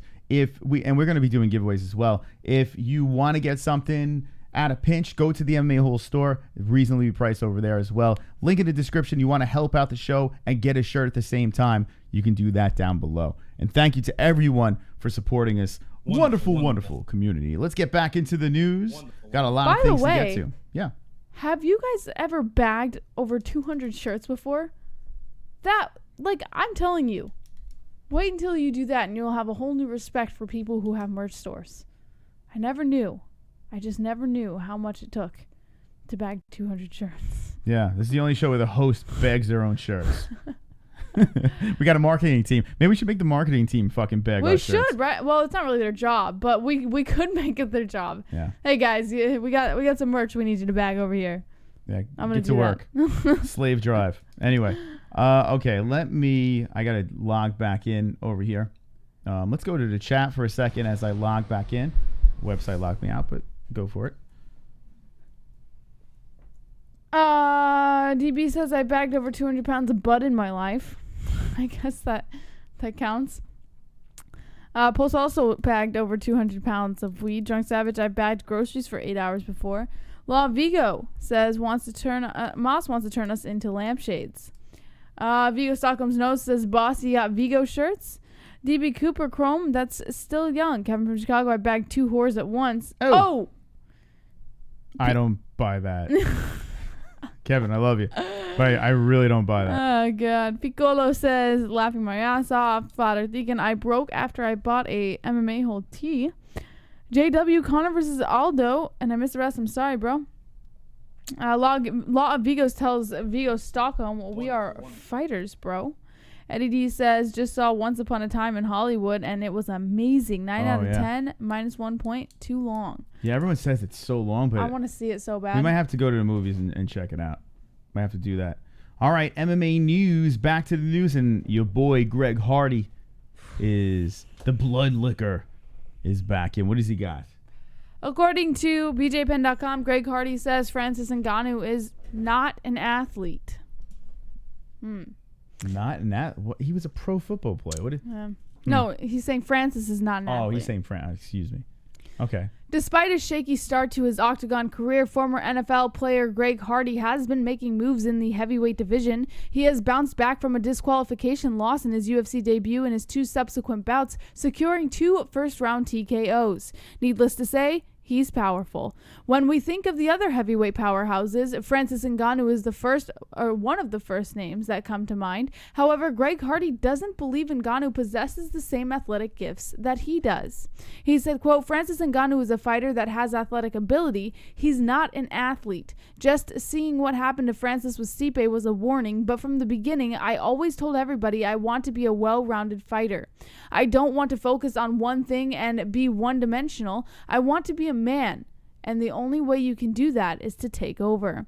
Hardy believes a lack of athleticism is a common occurrence among fighters on the UFC roster, and that his athleticism will be the defining factor for his future success. He said, quote, I don't think that there's many athletes out there, though. It's starting to come alive. It's starting to be okay to come over, but most people been in the fight game so long they lost athleticism and conformed to the basic movement. While Hardy doesn't see a lot of athletes in the UFC heavyweight division, he did praise his fellow American top team fighter Amanda Nunes for her impressive athleticism. Do you agree that heavyweight fighters like Francis Ngannou aren't performing at the same athletic level as Greg Hardy? How do you think Ngannou will respond to this comment? I don't think he's on Ngannou's radar right now. So good for Hardy for throwing his name in the mix with Ngannou. But to say he's not athletic, like he's not a true athlete, like I feel like that's a little insulting to Ngannou because he's proven himself over and over and over again. You know, like I hate that. I hate that so much. I see what Greg Hardy's doing here. I totally get it. T-shirt and help the show. T-shirt and help the show. T-shirt and help the show. T-shirt and help the show. T-shirt and help the show. T-shirt and help the show. Look out! And help the show. Michael Anzalone does it! T-shirt and help the show. T-shirt and help the show. T-shirt and help the show. T-shirt and help the show. T-shirt and help the show. T-shirt and help the show. Shirt goes to DB Cooper. DB Cooper. All right. Whoa! Michael Anzalone with the T-shirt and help the show. All right, just wrote DB and puts Cooper. it to DB Cooper. There you go. All right, DB, I need you to send us an email at the MMA-Holes at gmail.com. Again, that's the MMA-Holes at gmail.com. Let us know what your shirt size is and where you would like us to send it, and we'll get you a shirt. Thank you, Michael Anzalone. That was really kind of you. That's awesome. And that's how you get a shirt. There you go. So, we have the Dragon shirt. Let us know what shirt you want, the Wonderful Wonderful or the Let the Dragons Loose shirt. Michael Anzalone, the first person to do the T-shirt donation. Whoop, whoop. Damn, son. Oh, DB wants to give it to Drunk Savage. All right. Oh, shit. Well, Drunk Savage, we have your address, so we just need you to send us your shirt size. And all right. We'll send it to you then. Fucking him with DB. That was nice of you, DB. All right. So Michael Anzalone goes to DB. DB defers it to Drunk Savage. All right, Drunk Savage, you let us know which one you want. Let us know in the chat too what his shirt size is. We already have his address, so just send us your shirt size. Yeah, we had a wristband donation and that bullshit, and we thought, hey, listen, if we're gonna have people help the show out, at least we can do is have one that has a T-shirt involved in it. And Michael Anzalone, thank you very much. If anyone really else awesome, man. wants to jump in on that deal, link in the description. Michael Anzalone, the first one to do it. Yeah! I called it. Wonderful, wonderful. I said it's going to be one of those three. There you go. Michael Anzalone he's goddamn, he's the best. He really is. Let us know, Drunk, in the chat. What's your shirt size? Or if you don't want to say it in the chat, just tell us, I guess, on the website or something. There you go. That's good stuff. Now, what's the over-under that Bruce Buffer will post on social media when he receives his shirt?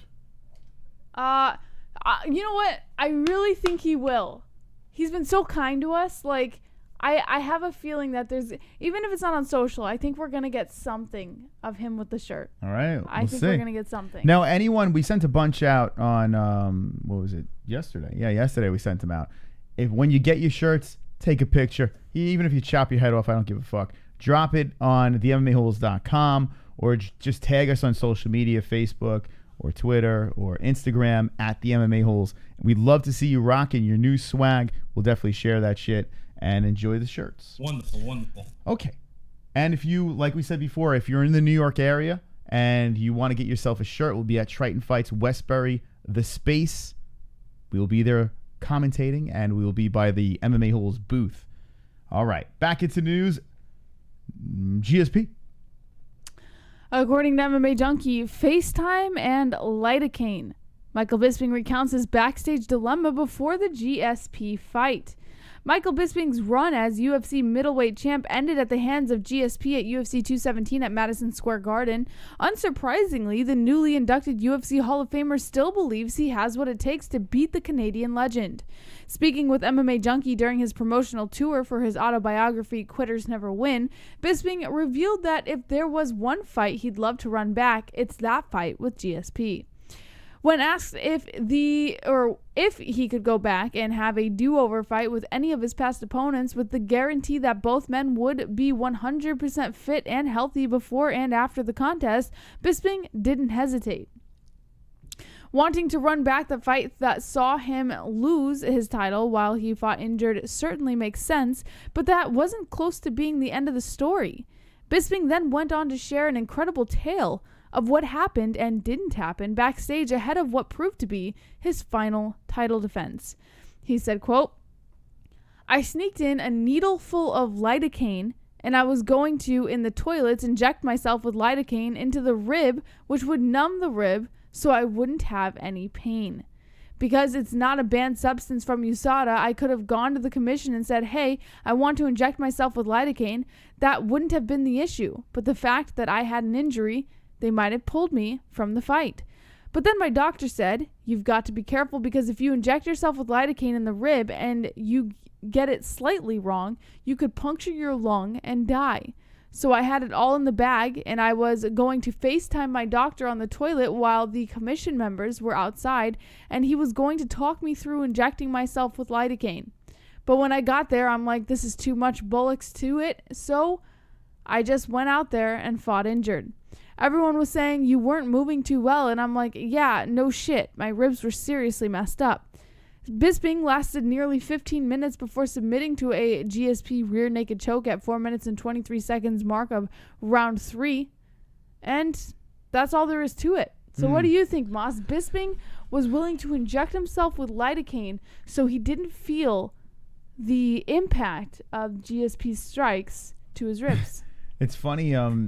One thing I do remember, and GSP, what a fantastic performance. You know, fighting a guy a lot bigger than him. Off of a layoff. It was fun to watch, and I was proud to be in the building for that fight and for that card. I mean, that card alone, 217, right? That was the card. Was fantastic. It really was. It was literally one of the best cards ever. 3 championship fights, all title changes. Michael Bisping, I do remember that he was so active off of his back, and he was kind of fucking he was fucking GSP up, like from the bottom. I was like, wow, he's not making this easy for GSP. And then GSP did what he had to do and get the job done. But I would watch that again. Why not? Who cares? It was a fun fight the first time. I don't think Bisping's ever coming back. And this whole excuse thing or what he would do, or who cares about that, right? Well, listen, anyone who's willing to inject themselves with something to numb the impact of their opponent is a cheater in my book. So yeah, whether it's legal or illegal to USADA, you're a fucking cheater. So. Well, here's if it is within the rules, right? Doesn't matter. If it's not something that they don't stop. You're numbing yourself so you don't feel the impact of your opponent. That's cheating. Okay, so let me ask you this: when fighters like start hitting things with their shins and their forearms over and over and over again to kind of build up calluses over there, that's numbing themselves so they don't feel the pain or the damage or nothing breaks. Is that cheating? I mean, if it's not against the rules, I say go for it. Honestly, you would inject yourself with lidocaine. Fuck yeah, I would. If there was nothing that says in the books that I couldn't do that, hell yeah. We're professional athletes where we're trying to get an advantage over another athlete that is, on top of the world, Like these are legit fighters on big stages. I would do anything I possibly could do to win. And if it was within the realm, even with the cheating shit, if you can get away with it, I'm sure a majority of people would do it. It's just how it works, man. Everyone needs that edge. Everyone wants to get that. What's that next supplement that could get you to the next level? Who cares? Yeah, and like Liam said, Bisping fought cheaters his whole career. I mean, that is true. But I mean, Bisping's never going to fight again because he could have went fucking blind. He was like 2 fights too far, maybe 3 fights too far, where he should have just hung him up. So at least he's got his vision. Let's see what the chat says about the situation. C-Mac says, I farted and it smells like almonds and taco meat. That's disgusting. That's delicious. Joy Bisping always lost to top competition. He would have lost to Whitaker and Romero. I agree. Eric David Gamer, have you guys seen the video Chris Cyborg posted today? Oh, it was great. It was great. Okay, let's talk about it. Chris Cyborg's video. What are your thoughts on it? I like that she confronted Dana White and she wasn't afraid to say that he was lying to his face. This is number one bullshit. I like that she, you know, a lot of fighters don't always have the nerve. Like, they'll talk behind Dana's back or they'll talk to the media, but they won't talk to Dana's face. And she waited for him to get out of an interview, and she walked right up to him and said, stop lying about me. Mm-hmm. I love that. Yeah. There's so much respect for that because a lot of fighters don't have the nerve to do that. She came up to him respectfully, too. They opened up the conversation respectfully, and then she was just like, she laid it on him. And good for her. Good for Cyborg. Dana White did say, you know, he kind of pulled her aside and made mention of. He said, listen, don't take it verbatim. I don't know the exact words, but it was along the lines of, listen, anything I say out there is not what I mean, is not what I actually mean, or something along those lines. It kind of cut out and faded a little bit, but it was very much like that. Like, kind of like, don't take what I say seriously. It's for the media. Yeah, he's promoting. He's a slimy promoter, basically, what he's saying. But this video, and check it out on Chris Cyborg's channel. If you just go Chris Cyborg YouTube, it will pop up. She premiered it today. I got to watch the replay. And a couple of things about these videos. I love the fact that these fighters are coming out with videos where you're following them through the tunnel up to the cage.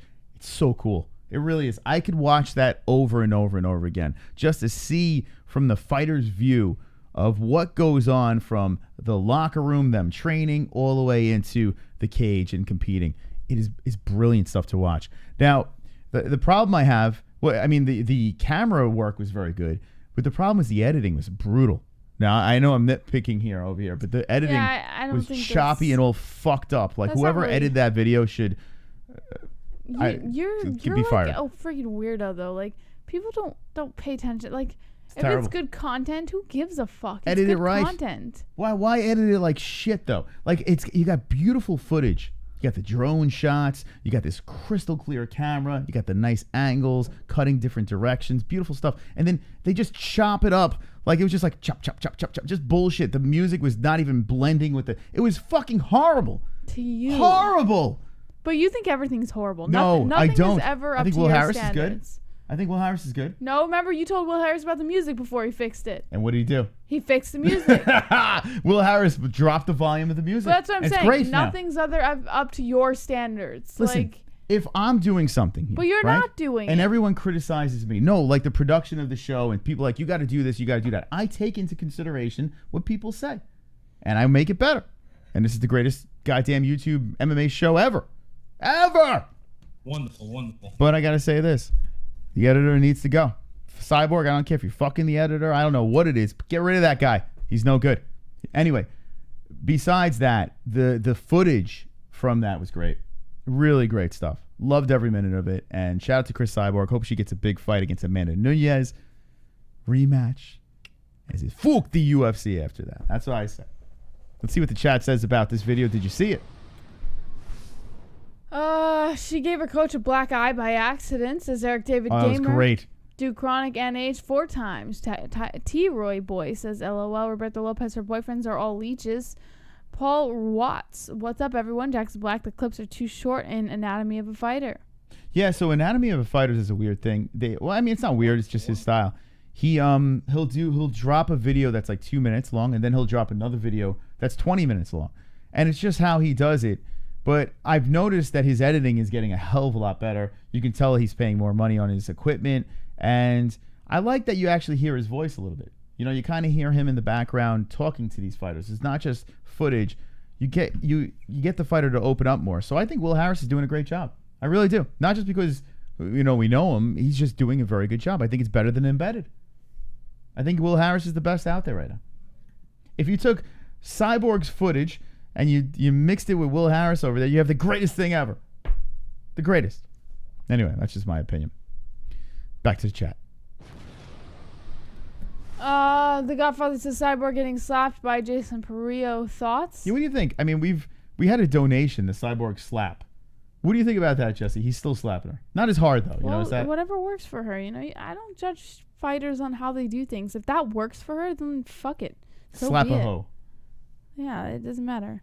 Now, after that, Cyborg was loosening up and hitting pads, and pow, cracks Perillo, I think on the left eyeball over there. And Perillo's like, whoa. And this is the thing with Cyborg's strength. She like hit him, but it wasn't like a flush shot. It was just kind of like a she stopped. Like she didn't go all the way with it, and she gave him a black eye, right? And he was icing his eye afterwards and had a black eye. And I'm thinking to myself, that was like not, she held back. Could you imagine if she just went full force into someone's face like that? I mean, this bitch hits hard. I would never want to be hit by that punch. Would you ever want to be hit by a Chris Cyborg knuckle sandwich? Probably not. No. Perillo was like, whoa, black eye time. She's got crazy strength. All right, a couple more comments from the chat. We'll go back into the news. Let's just go back into the news. You don't like the chat, do you? I do like the chat, but like I don't like talking about something and going back to the chat and talking about something and going back to the chat. Well, I honestly, this show was started to talk to the community. Of course it is, but let's go to the news and give them more things to talk about. Well, I mean, they're on fire right now. Look at them. They're fucking on fire. I would love to spar Cyborg, says DB Cooper. Chris should punch the shopping cart. Cyborg would wreck me. JBH hates us, says Drunk Savage. Oh, I love you guys. It's a beautiful. But I want to give you more things to talk about. I don't want to like talk about the same thing over and over and over. I want to give you more things to talk about, guys. You gotta give them more things to talk about. We're having Let's be fun. on my side for once in your lifetime for once. I am on your side, but we're having a good time, Jesse. I'm having a great time. Don't make me sing the Party Pooper song. Every party has a pooper. That's why we invited you. Party poop. All right, we'll get back into the news. Daniel Cormier. That's it. Get good. What's that good guy doing? DC. What do we got about DC? According to MMAnews.com, Daniel Cormier reveals why the Jon Jones trilogy terms changed. No matter how many times Jon Jones and Daniel Cormier fight, be it in the verbal sense or the competitive sense, it appears there will always be a large demand to see the two fight again. Even though Jones has gotten the better of Cormier in the past, the drama between the two is always a riveting viewing. For Daniel Cormier, much has happened since he last fought Jon Jones. He became the first man to be defending double champion, and he has earned many awards, including ESPN 2018 Fighter of the Year and the 2019 ESPY Best Fighter Award. At one point in time, Cormier was consumed with his losses, won no contest to Jones. Now Cormier has moved on to the point that if it were to fight Jones again, it would need to be worth his while. Daniel Cormier did not specify what the something was, but it seems reasonable to conclude he is referring to performance-enhancing drugs, traces, or otherwise found in Jon Jones' system. However, no performance-enhancing drugs were found in Jones' system for their 2015 fight. The traces of picograms found in his system for their 2017 fight, on the other hand, has been well documented. Either way, Cormier insists that Jones has always had something in his system, and his expectation for that not changing in the future is why the UFC would need to make it worth his while to fight Jones again. He said, quote, "It's going to cost a lot of money. When we talk about the terms of the fight happening, it'll cost a lot of money, but it'll make a lot of money. We've got to come to terms. Before it was me, I just got to fight Jon Jones. It's not like that for me anymore. So for me, it's not just I got to fight Jon Jones. You got to pay me to fight him if you want me to, because ultimately I don't feel it'll ever just be me and him fighting, because if we fight, there will be something again, because there always is." Well, DC's got to get past Stipe before we can even play that whole game. You know, we got the rematch going down. Stipe Miocic, Daniel Cormier. I still think the fight happens. If DC can find a way to beat Stipe one more time, I think it does happen. I think the price will be right. So I think we're beating a dead horse. Let's go to the next story. According to MMA Fighting, Colby Covington rips diva Robbie Lawler for leaving American Top Team over a photo. Colby Covington once considered Robbie Lawler a teammate, but now he looks at him as an enemy as they prepare to clash this weekend in the main event at UFC on ESPN5 from Newark, New Jersey. Long before Covington was an outspoken agitator and one of the top fighters in the world at 170 pounds, he was a stalwart in the training rooms at American Top Team, where Lawler was the top dog as he pursued the UFC welterweight title. At the time, the Florida-based gym had produced dozens upon dozens of elite contenders, but they had never one of their own go on to win a UFC title. Lawler was determined to change that as he prepared for a fight against the champion Johnny Hendricks, and Covington was by his side, showing support along the way.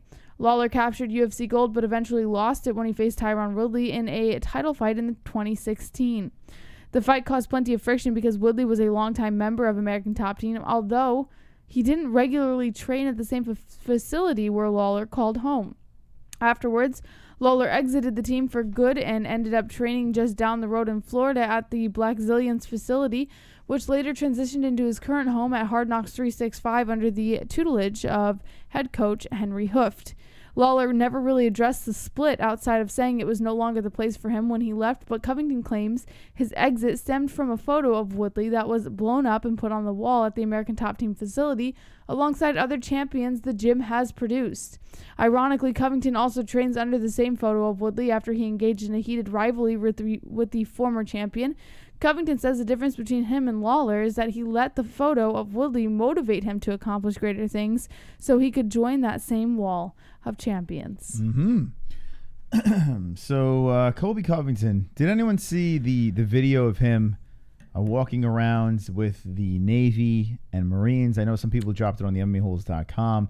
It was kind of like a thing to paint him in a different light, right? Kind of humanize him, make him more of the good guy. They're not saying that, hey, everyone should love this guy. And Ariel Helwani was the narrator of this thing. But maybe you should see the other side of Colby Chaos. And he went there. He supported the troops. He was very humble to be around these people. He's got his belt over his shoulder. What'd you think of that video?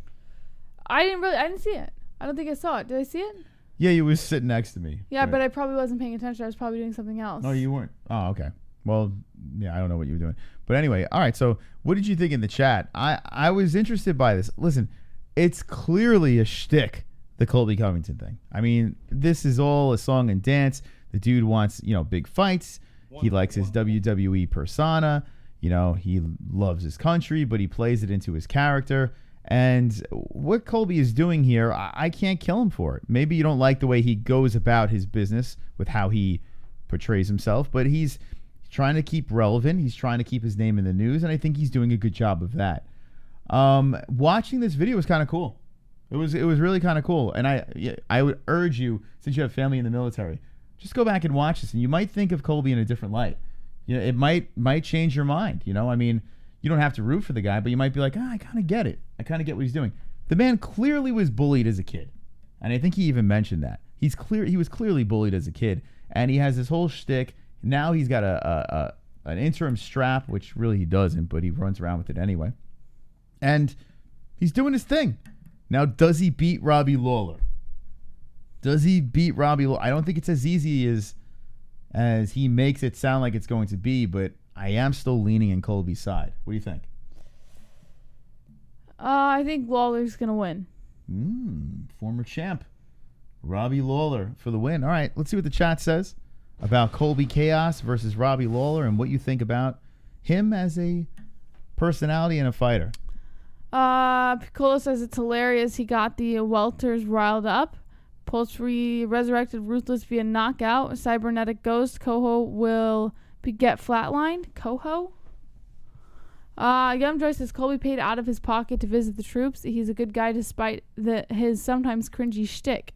Mitchell Calkins, no. Cybernetic, I am from the future. Drunk Savage, wrong, JBH, but I still love you. Roberto Hernandez, I'm looking forward for the fight. Shifra Dognachild depends on how his knee is. He lost to RDA and was pressured by him against the cage. Crumpty Dome, he won't be able to keep Robbie down like he did RDA's little ass. Piccolo says it same way he did Dos Anjos. Kevin from Chicago, Tyron didn't want Ruthless rematch. He ran. Mitchell Calkins, good bet on Robbie. And DB Cooper, yeah, he makes it hard to like him. It's his personality that is funny. Piccolo pushed him up against the cage. Boss Kogar, Colby's a good fighter, but I kind of think Robbie's going to win this one. It's a fun one, though, right? When you think about it, it's really a fun fight. Regardless if you hate or like the guy, it's going to be good. Yeah. So here we go. I'm looking over. Hannah Goldie's the favorite. So let's look at the odds over here on BetDSI. Robbie Lawler is a plus 190. So if you do feel that Robbie Lawler will get the win, he is the underdog. So let it fly.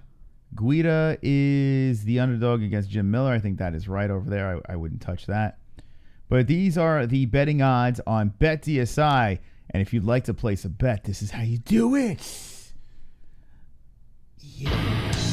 Oh, yes. The music is playing. The money is flying. And how do you make a bet? Just because you're not in Vegas doesn't mean you can't bet on MMA and UFC. BetDSI offers online wagering and has been paying winners for 20 years. Use the link in the description with promo code MMA-Hole, all one word, for up to 100% bonus match, as well as $25 as a welcome bonus today.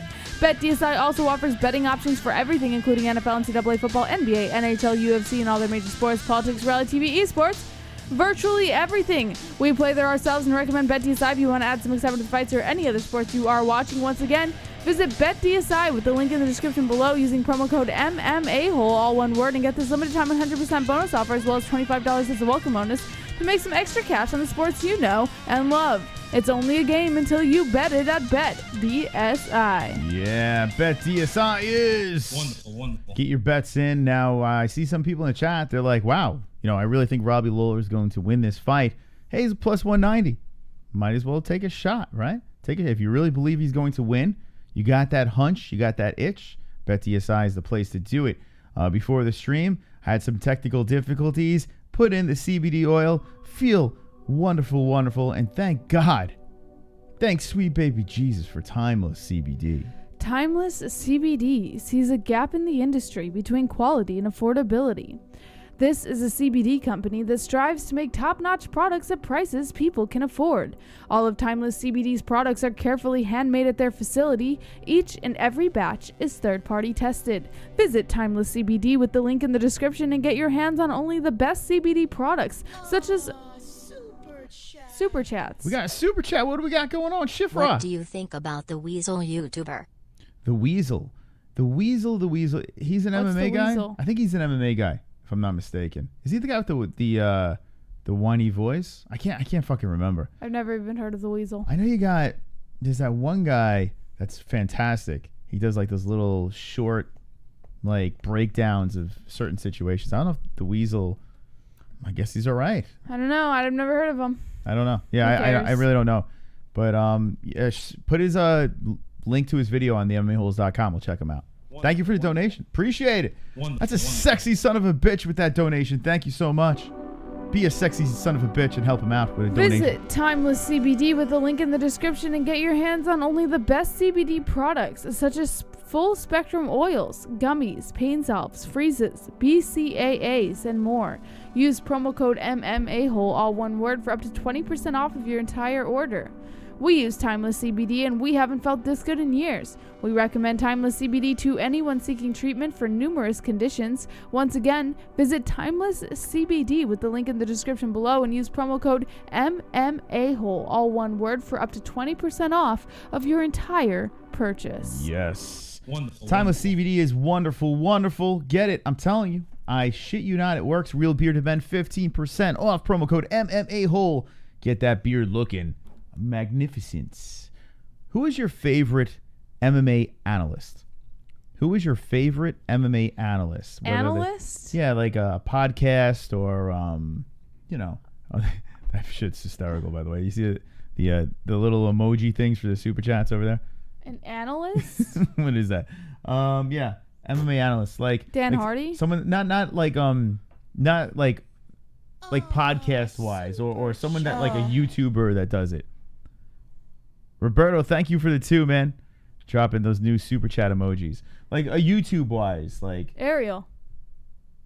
Yeah, he's not really an analyst. I mean, I guess. Yes, he is. But he doesn't like break down fights. He just interviews fighters. So you're asking for a YouTuber that breaks down fights? Yeah, like Dan Hardy's on YouTube. You got the llama guy. You got Alpaca Thesaurus. You got I love that guy. I hate the voice. You got the Weasel. You got Never heard of him. Who's the other guy with that accent? That really strong accent. He's really good. I can't remember his fucking name. Dan Hardy does YouTube analyst. No, I'm talking about like a YouTube guy. Like I'm not. He is talking, on YouTube. I'm talking about like a YouTube personality. I'm talking about like some schmuck like us putting a YouTube. Honestly, channel I don't watch anyone but ourselves. Like, but we're not analysts. But what I'm saying is I don't watch anyone but ourselves. All right. I don't give a fuck. All right, let me know in the chat. Who do you think is a good like YouTube personality that breaks down fights? Dan Hardy is excellent. Like if you're talking about analyst alone that does stuff for the UFC, yeah, Dan Hardy's the best. He's very, very good. He probably is one of the better guys. Chael Sonnen is good, but Chael Sonnen sometimes his voice gets a little too much. And I love Chael. But he's like, yeah, well, I don't know. I like Too much. Chael. Chael's cool. I think he's great. Yeah, but I like there's, him. he needs to be a little more moderation. But let's see what the chat says. Eric David Gamer says, Joe, but I hear he's declining. Don't know why. Shit for our dog and shot Chael Sonnen is a piece of shit. The Schmovement, but he's not an analyst. He just interviews fighters. No, you got guys like Luke Thomas's, Robin Black's. Yeah.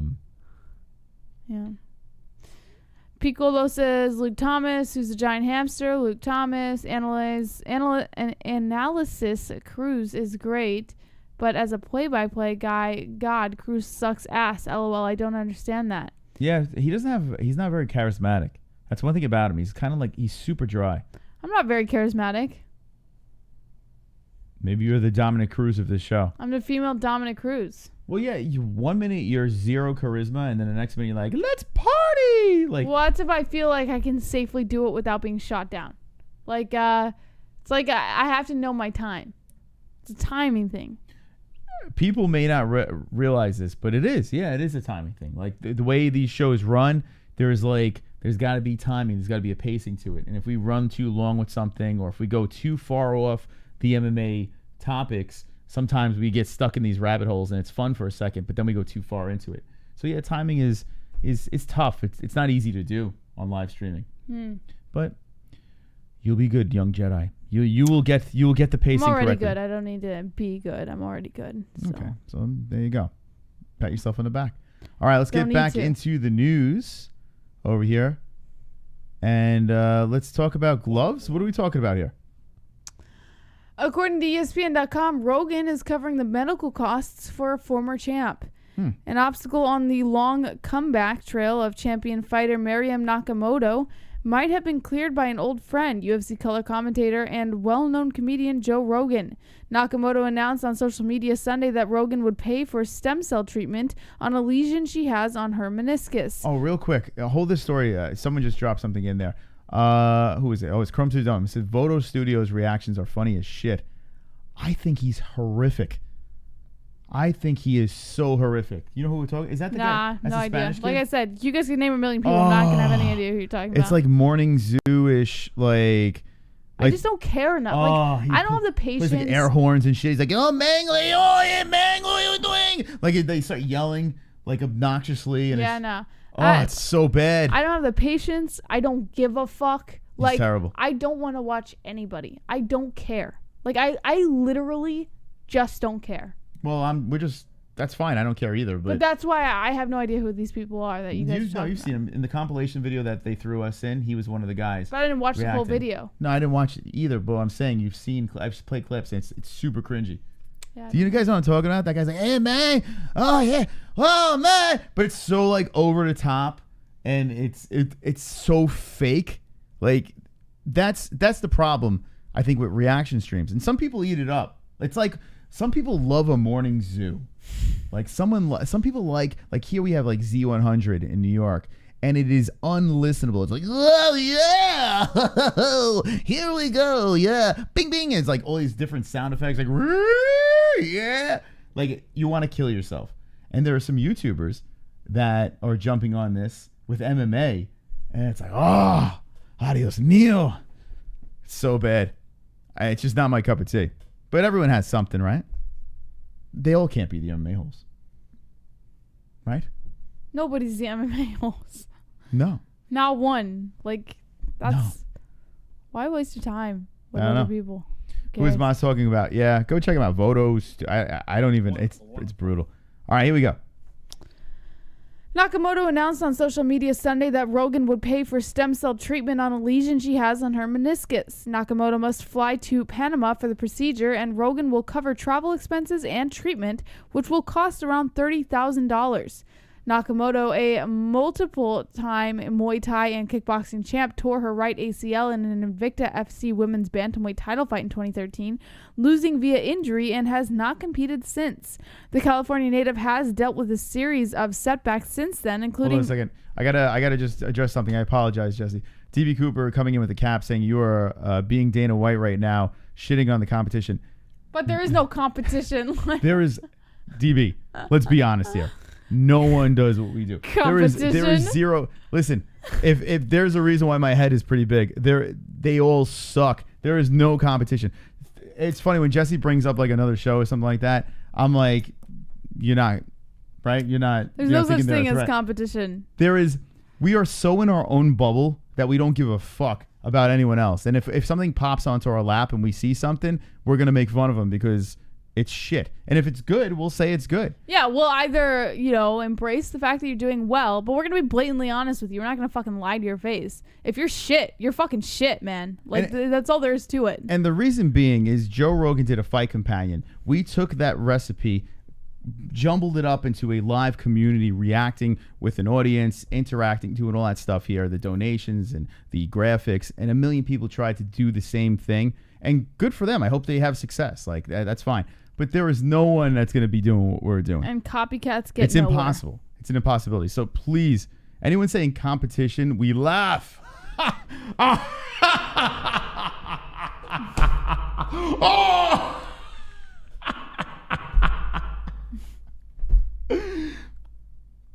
Okay. Thank you. I have to. But we appreciate everyone's comments in the chat. You were wonderful. I have to go pee, Moss. No, all right, let me talk to these people. Okay.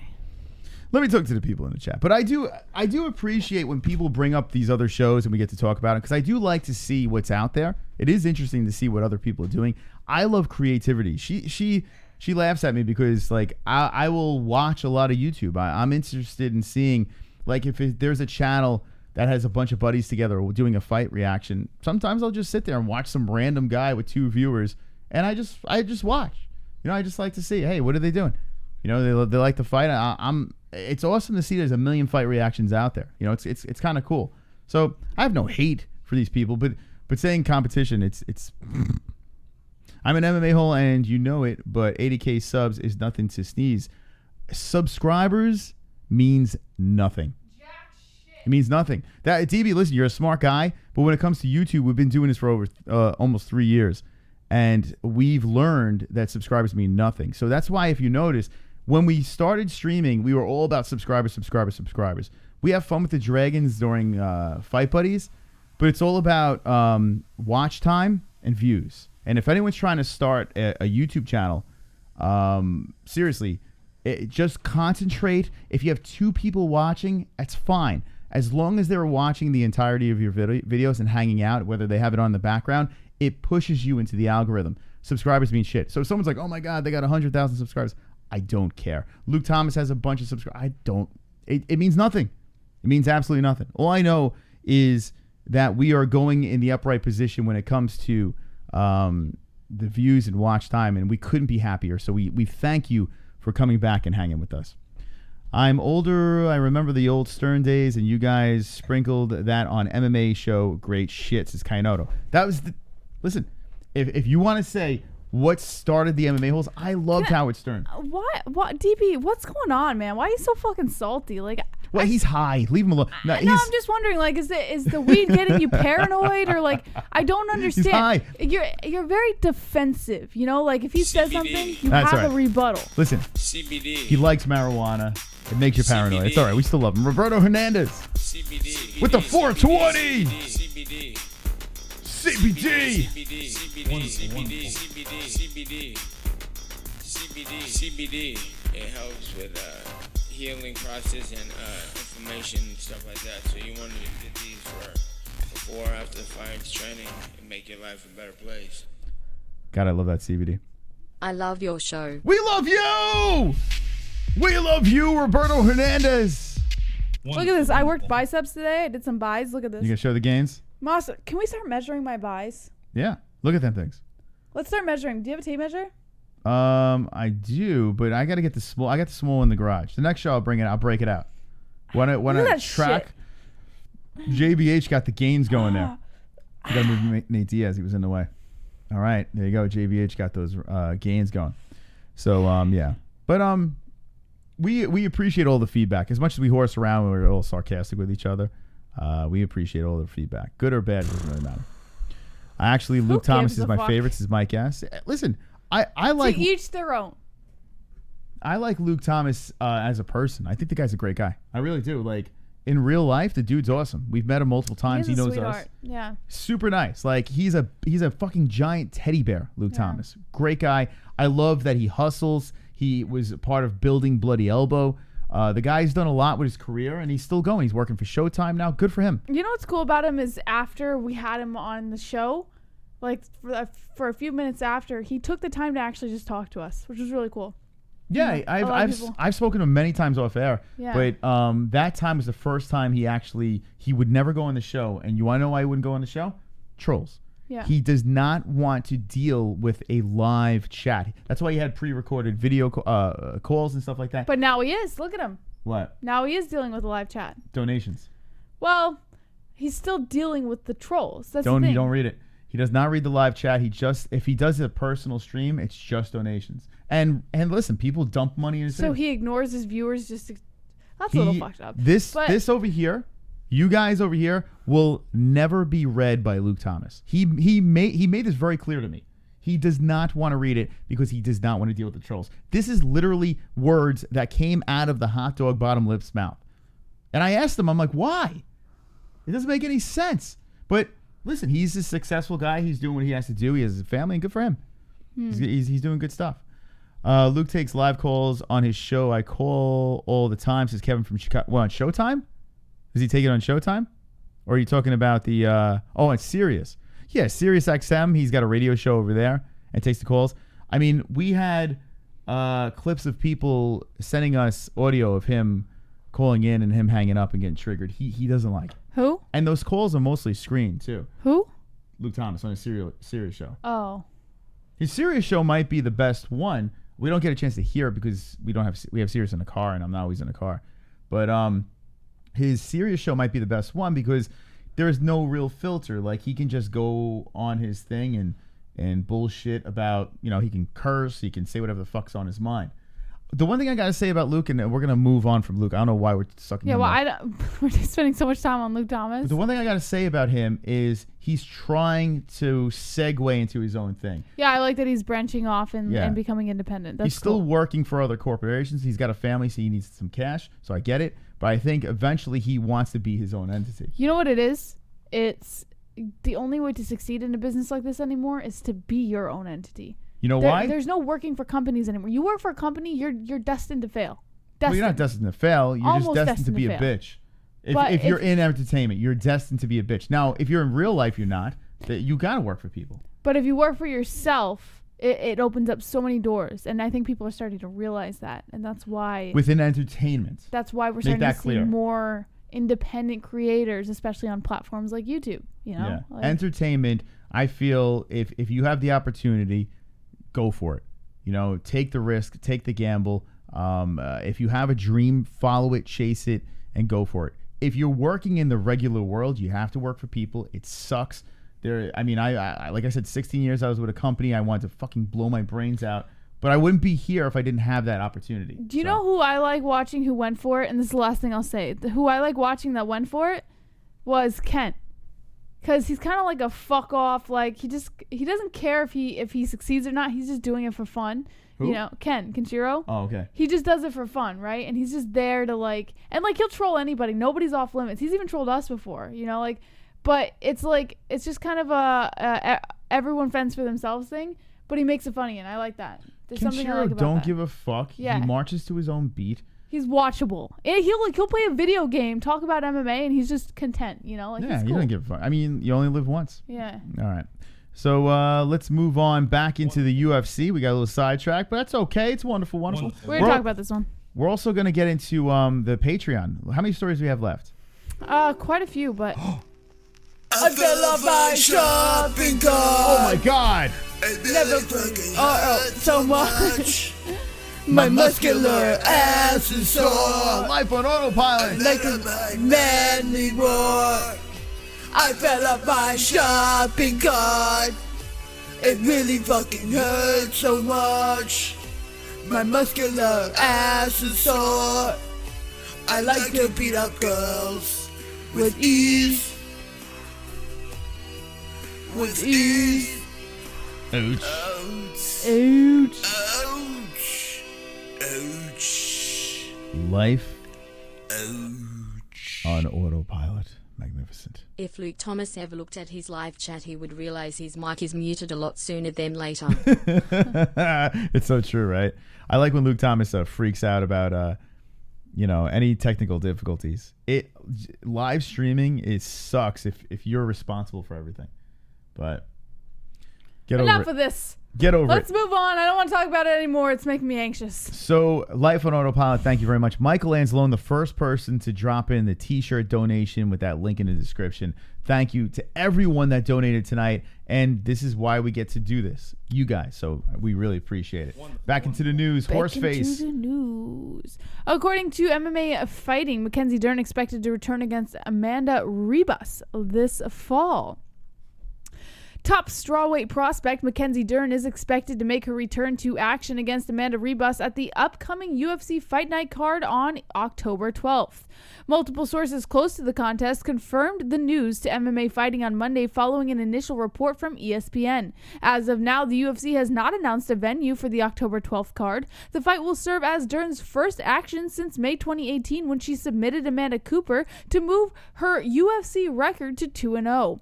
Following that fight, Dern took a sabbatical from fighting to give birth to her daughter. Now ready to resume her career, Dern will look to keep her record perfect when she returns to action in October. Meanwhile, Ribas is coming off a submission victory in her UFC debut after she finished Emily Whitmire back in June. Ribas is 7-1 overall in her career as she looks to stop Dern's momentum after joining the UFC roster as one of the most highly touted additions to the women's divisions. A strawweight showdown between former champ Joanna Jędrzejczyk and Michelle Waterson is expected to headline the UFC Fight Night card on October 12th. I would love to see her fight at welterweight. This way we don't have to deal with any of that weight cutting issues, Vlad! You can't stop the Siberian Express! Choo-choo, motherfuckers! Choo-choo. Kane Shiro ASMR did a live hour-long mukbang during the last UFC card. Mouth open and smacking his food savage as fuck. Not an ounce of fuck given by Jens Hero. That's the only thing that maybe bothers me a little is listening to the eating. But other than that, everything else is great. He doesn't give a fuck. Well, listen, you get hungry, right? I can't stand it. There's times that he eats and I just give him the look. Like she doesn't like eating in general. Close your fucking mouth. Like, it's so funny. Like I don't want to hear it. I don't want to be by it. Like if you have food in your mouth, close it and eat quietly. Like, God, it just makes me so angry. Like I get so frustrated. Well, listen, people have to. They need food to live. So I don't know what you want me to do. Maybe I'll be like eat quieter. I'll be like one of those little Japanese girls, like. Ooh. You know what the problem is? You know why people eat loud? You know what the true fact is? Why? The reason people eat loud is because they put too much in their mouth. Put a small amount in your mouth. Close your fucking mouth when you chew. Excuse me. Drooling. Close your mouth when you chew. And swallow it. Like, it's not hard. You don't have to fucking stuff your mouth. It's all going to go in the same place. Put a small amount and chew. You don't have to put that much fucking food in your mouth to where you sound like you're fucking clasping in someone's fucking ear every time you chew. I hate it. I can't stand it. My brother does that, and I want to fucking murder him. Now, do you have advice for people that complain too much? Like, no. No, I don't. Okay. Because you have every right if something bothers you. You have every right. All right, so JBH attacking those big mouth chewers. By the way, we got Craft Punch. Check it out in the description. That is where we made our gear. So if you guys want to make some swag for yourself or just customize t-shirts or bags, Craft Punch is where we did it, and we just dropped the link down there. Robbie Lawler, Ben Askren. What? What's this about? According to BJPen.com, Colby Covington believes Ben Askren gets his walking papers if he loses to Damian Maia. Do you think so? Do you think so? Well, no, I don't. I think he's here for a little bit. I mean, he's gonna have to take a bunch of L's before. I don't know how many fights he has in his contract.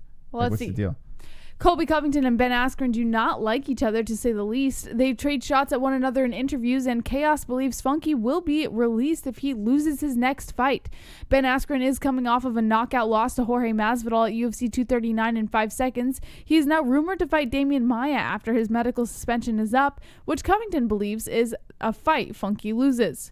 He said, quote, "Of course I felt good seeing him get knocked out by Jorge Masvidal. All the shit that he talked and all this stuff that he put people on Twitter that people wrote for him and all the followers he bought and the interaction he buys every day on social media. It was finally good to see him be shut up. We found out he is overhyped, he is overrated, he fought a bunch of losers in Asian bingo halls and had a padded record, and people want to think he is the great white shark, but really, he is a jobber and shouldn't be in the UFC. He is an 0-2 and about to go 0-3 and about to get his walking papers. He can't beat Damian Maia anywhere. Damian Maia will choke him out if he shoots in for a takedown. If it is on the feet, he is going to get pieced up because he has a pillow hand and is scared to throw punches and get punched. So I think Damian Maia is going to piece him up. Whether or not Ben Askren would be released if he lost another fight is to be seen. He is a massive draw, but if he were to lose, it would drop him to 1-2 inside the octagon. His only win came by controversial submission over Robbie Lawler at UFC 235. Do you agree with Colby Covington that Ben Askren will be released if he loses his next fight? All right. No, I don't think so. But I think if anything, he might retire on his own will. Like, I think that you would see that before he gets cut.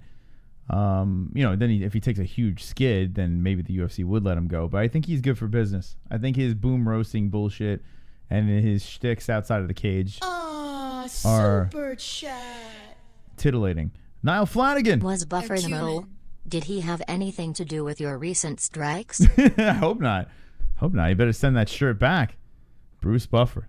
If I tell you what, if Bruce Buffer was... Waiting for, it's time for the MMA-Holes! Bruce, you better not be a mole. You better not be a mole. By the way, we're probably going to go a couple of minutes later tonight because we got to... How many more stories do we have left? One. All right, so one more story, and then we're going to go... Kidding. What? A lot. But I was saying one, so we didn't have to go too far. All right, well, you know what? We could do rapid fire again, just brush through what the stories are real quick. We have Patreon. We're going to do that giveaway tonight, so stay tuned for that. So if you're a patron, thank you very much.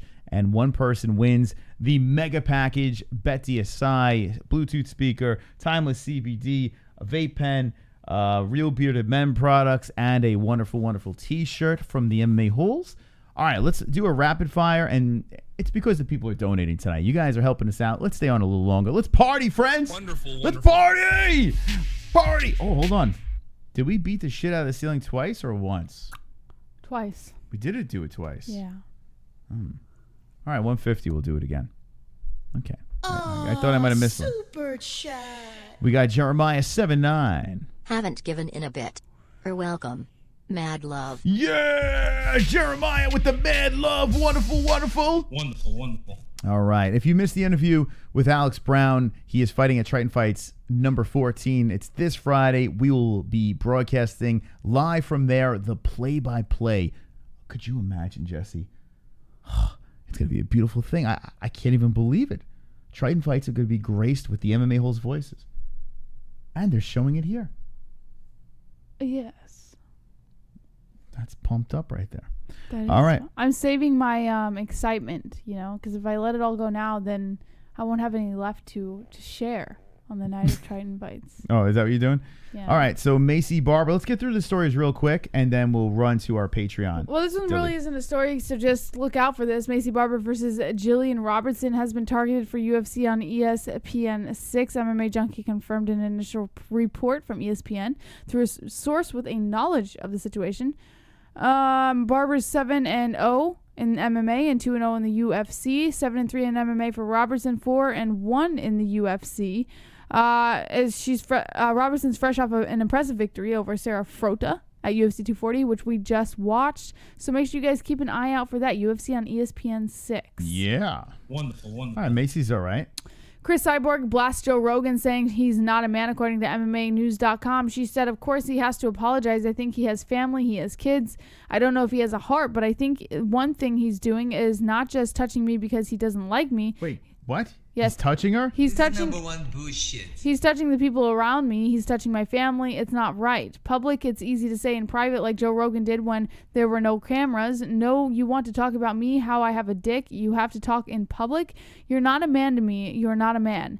If Joe Rogan's a man, he will say, I am sorry in public, not in my ear. Yeah, he said sorry to a reporter, and I think Cyborg. All right, Cyborg, come on, man. No, I agree with her. I think that's fair. You know, Rogan can't. He's just as two-faced as Dana White at times, and I think it's fair for Cyborg, given the amount of bullying she's been taking from the UFC. She deserves to have a right to speak. I love Cyborg. I really do. I think Cyborg's fantastic. She's so much fun to watch in the cage. I think she's fun to watch out of the cage too. I think her antics or her sense of humor is very contagious. But Joe Rogan put apology. Yeah, who cares? Move on. Like, all right, yeah, have a dick. You don't have a dick. Who cares? You know? This is number one bullshit. Live and let live. Number one bullshit. I think she's holding on to this. She must have been, I mean, maybe just enough's enough, and she's just lashing out against everybody. But next story.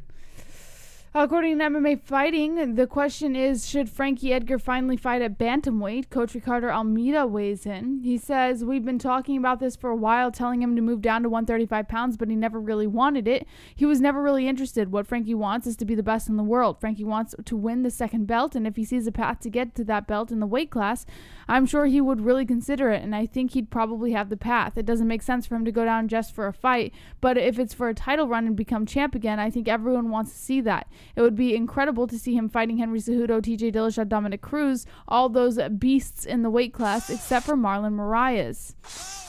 He says we have high-level guys that we can analyze. You can see the difference in Frankie's ability when he can use his reach. Against Zabit, he has to keep moving forward the entire time to close the distance. Against Marlon, it's back and forth with them throwing combinations. It's an incredible fight. Both are excellent fighters, but it's more normal than fighting someone who's so much bigger than you. You're getting hit in the distance. You can't hit them back, something that happened a few times in his fight with Holloway. Edgar has yet to decide his next step in the UFC and will return to the octagon, but Almeida wouldn't be surprised to see him back sooner rather than later. All right. Well, listen, Frankie. No. I'm with the no. More Cyborg? What do we got? Yes. So we saw that Cyborg did approach and confront Dana White about him lying about her, but now she wants an apology before she re-signs with the UFC. This is number one bullshit. Yes, she's at the end of her UFC contract, and she demands the promotion must meet to get her to re-sign, including a public apology from UFC President Dana White. She said Monday on Ariel Helwani's MMA show that she would like White to apologize for what she has deemed as his bullying and damage caused to her brand over the years. Cyborg, one of the best women's MMA fighters of all time, said she'd be willing to sign a one-fight contract for a rematch with Amanda Nunes. She beat Felicia Spencer by unanimous decision, and she said, quote, of course he has to apologize. I think he has family. He has kids. I don't know if he has a heart, but I think one thing he's doing is not just touching me because he doesn't like me. He's touching the people around me. Same thing, similar about what she's saying about Joe Rogan, but she wants an apology before she resigns. Mike S., we love you. Mike S. said he loves the show. We love Mike S., yeah! Wonderful. Yeah. All right. Give her an apology. I want to see her fight at least one more time. Ally Quinta Conor McGregor? Yes. What? According to BJPen.com, Ally Quinta says Sissy Conor McGregor has lost stock with the UFC. Oh, man.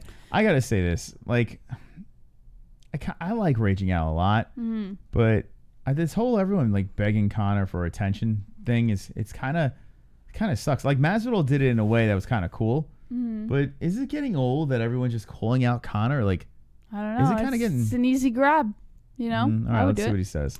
According to UFC lightweight contender Ally Quinta, Conor McGregor's stock has taken a major hit since his submission loss to UFC lightweight champ Khabib Nurmagomedov, even if he doesn't realize it himself. This is what Ally Quinta told TMZ of McGregor. Says, quote, He's coming off of a big loss. He got the finish by Khabib, and he had all the time in the world to prepare for that fight. I took the fight with Khabib on a day's notice, and I showed my toughness. We'd still be fighting right now if there was no ref. If there was no time on the fight, I'm fighting forever. I'm fighting till I die. Conor's not doing that. So, I mean, I think that's the fight that really makes the most sense, but he's selling whiskey and he's doing other things. I don't think he's getting a rematch because there's guys that are working their way back, guys that are getting wins.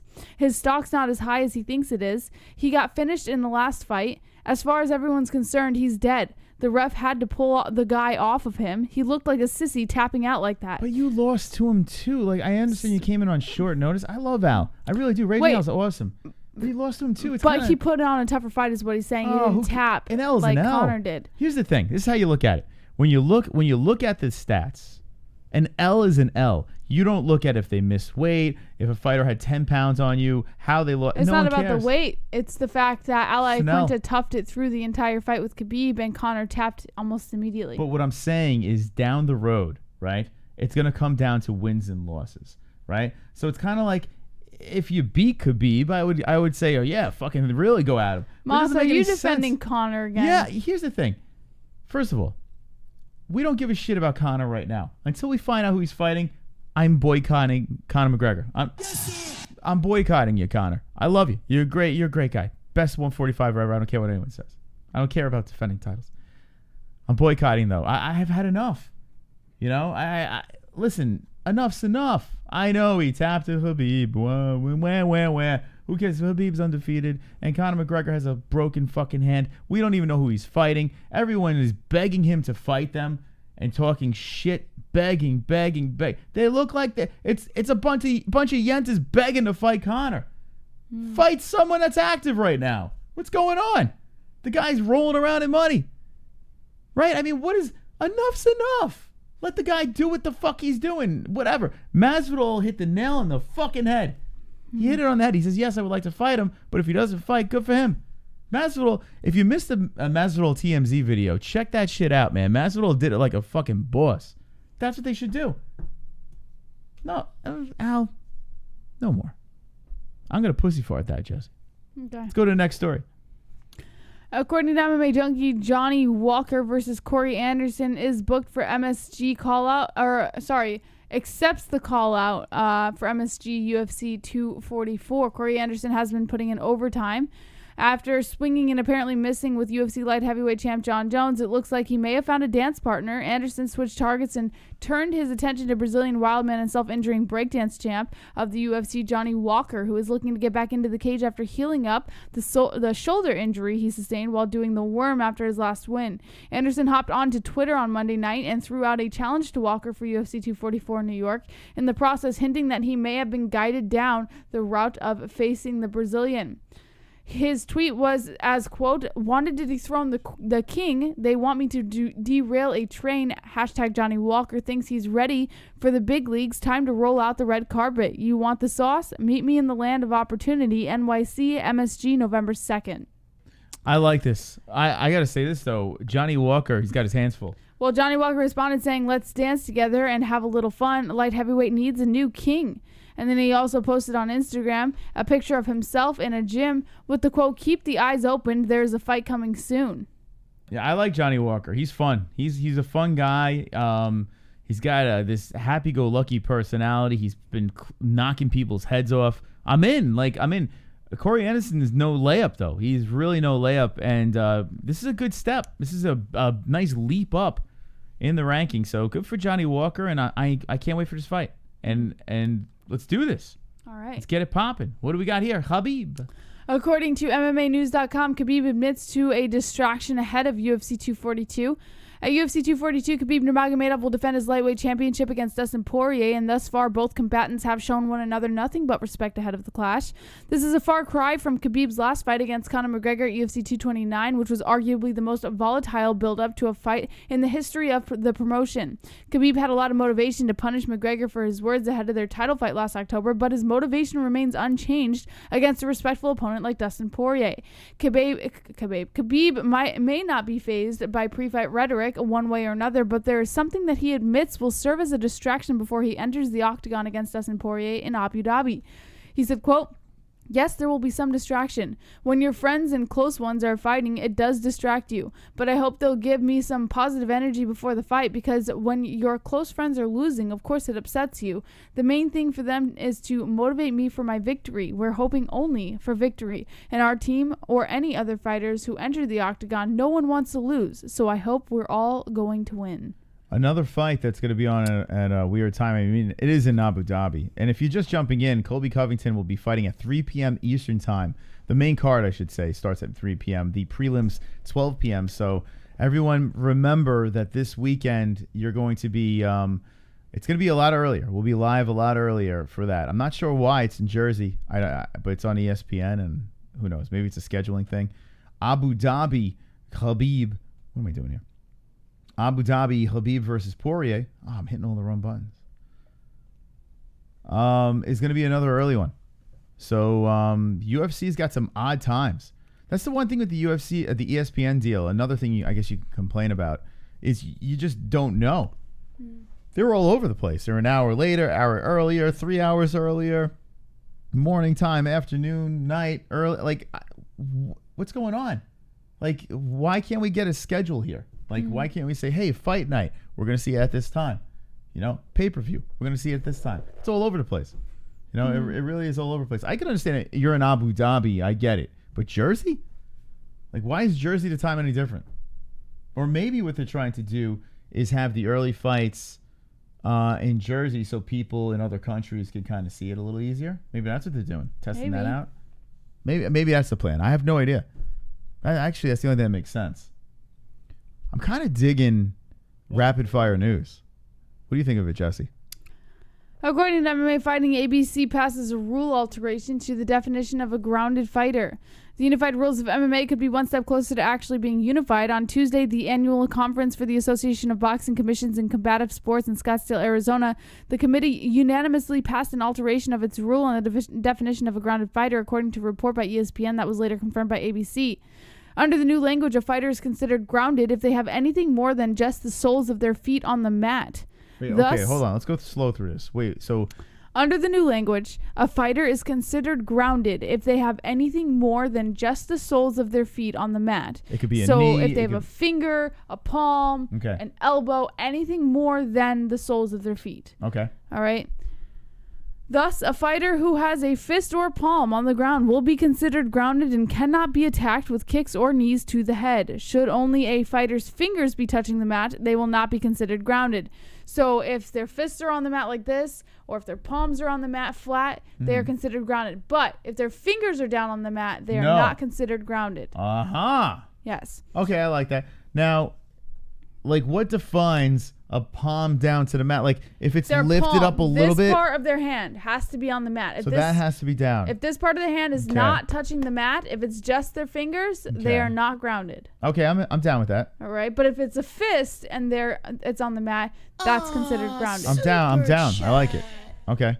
Brazilian American Patriarchs. Vai morrer. Cool face. Holes, my old friends miss you, love you. What's up? Ooh, vai morrer. Ooh, vai morrer. Ooh, vai morrer. You're not even saying it right.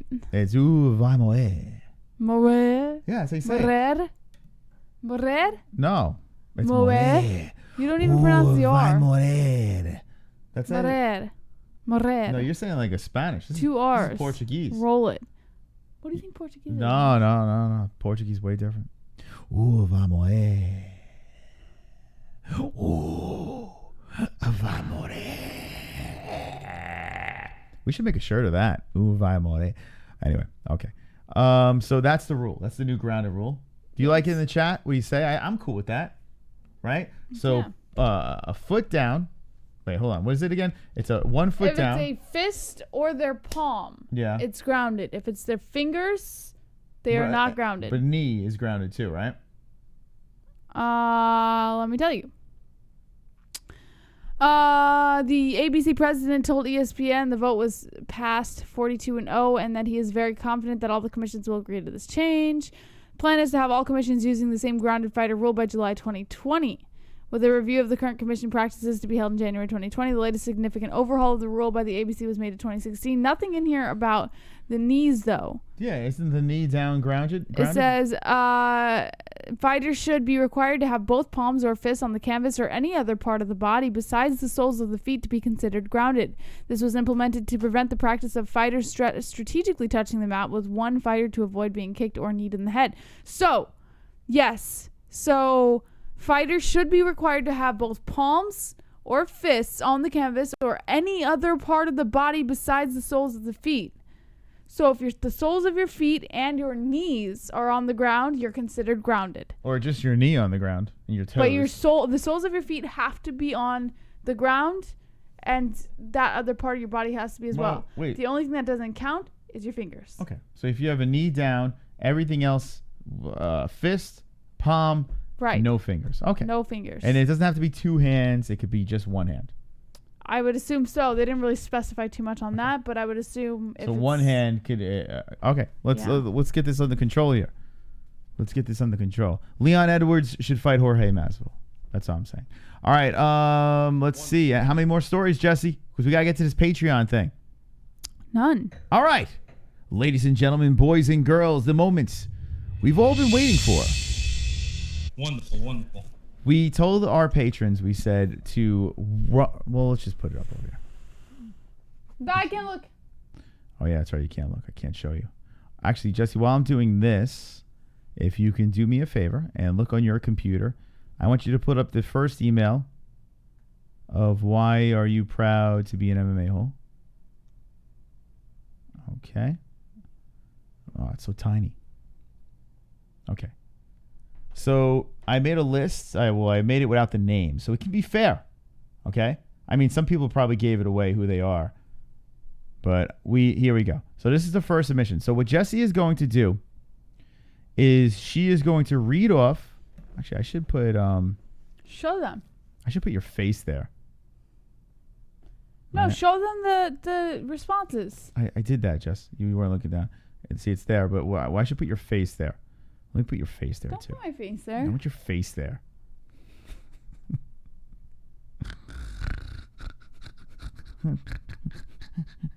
Hey, look at, there we are. Oh, that's us, Jesse. Look at this camera. Okay. So Jesse's going to read.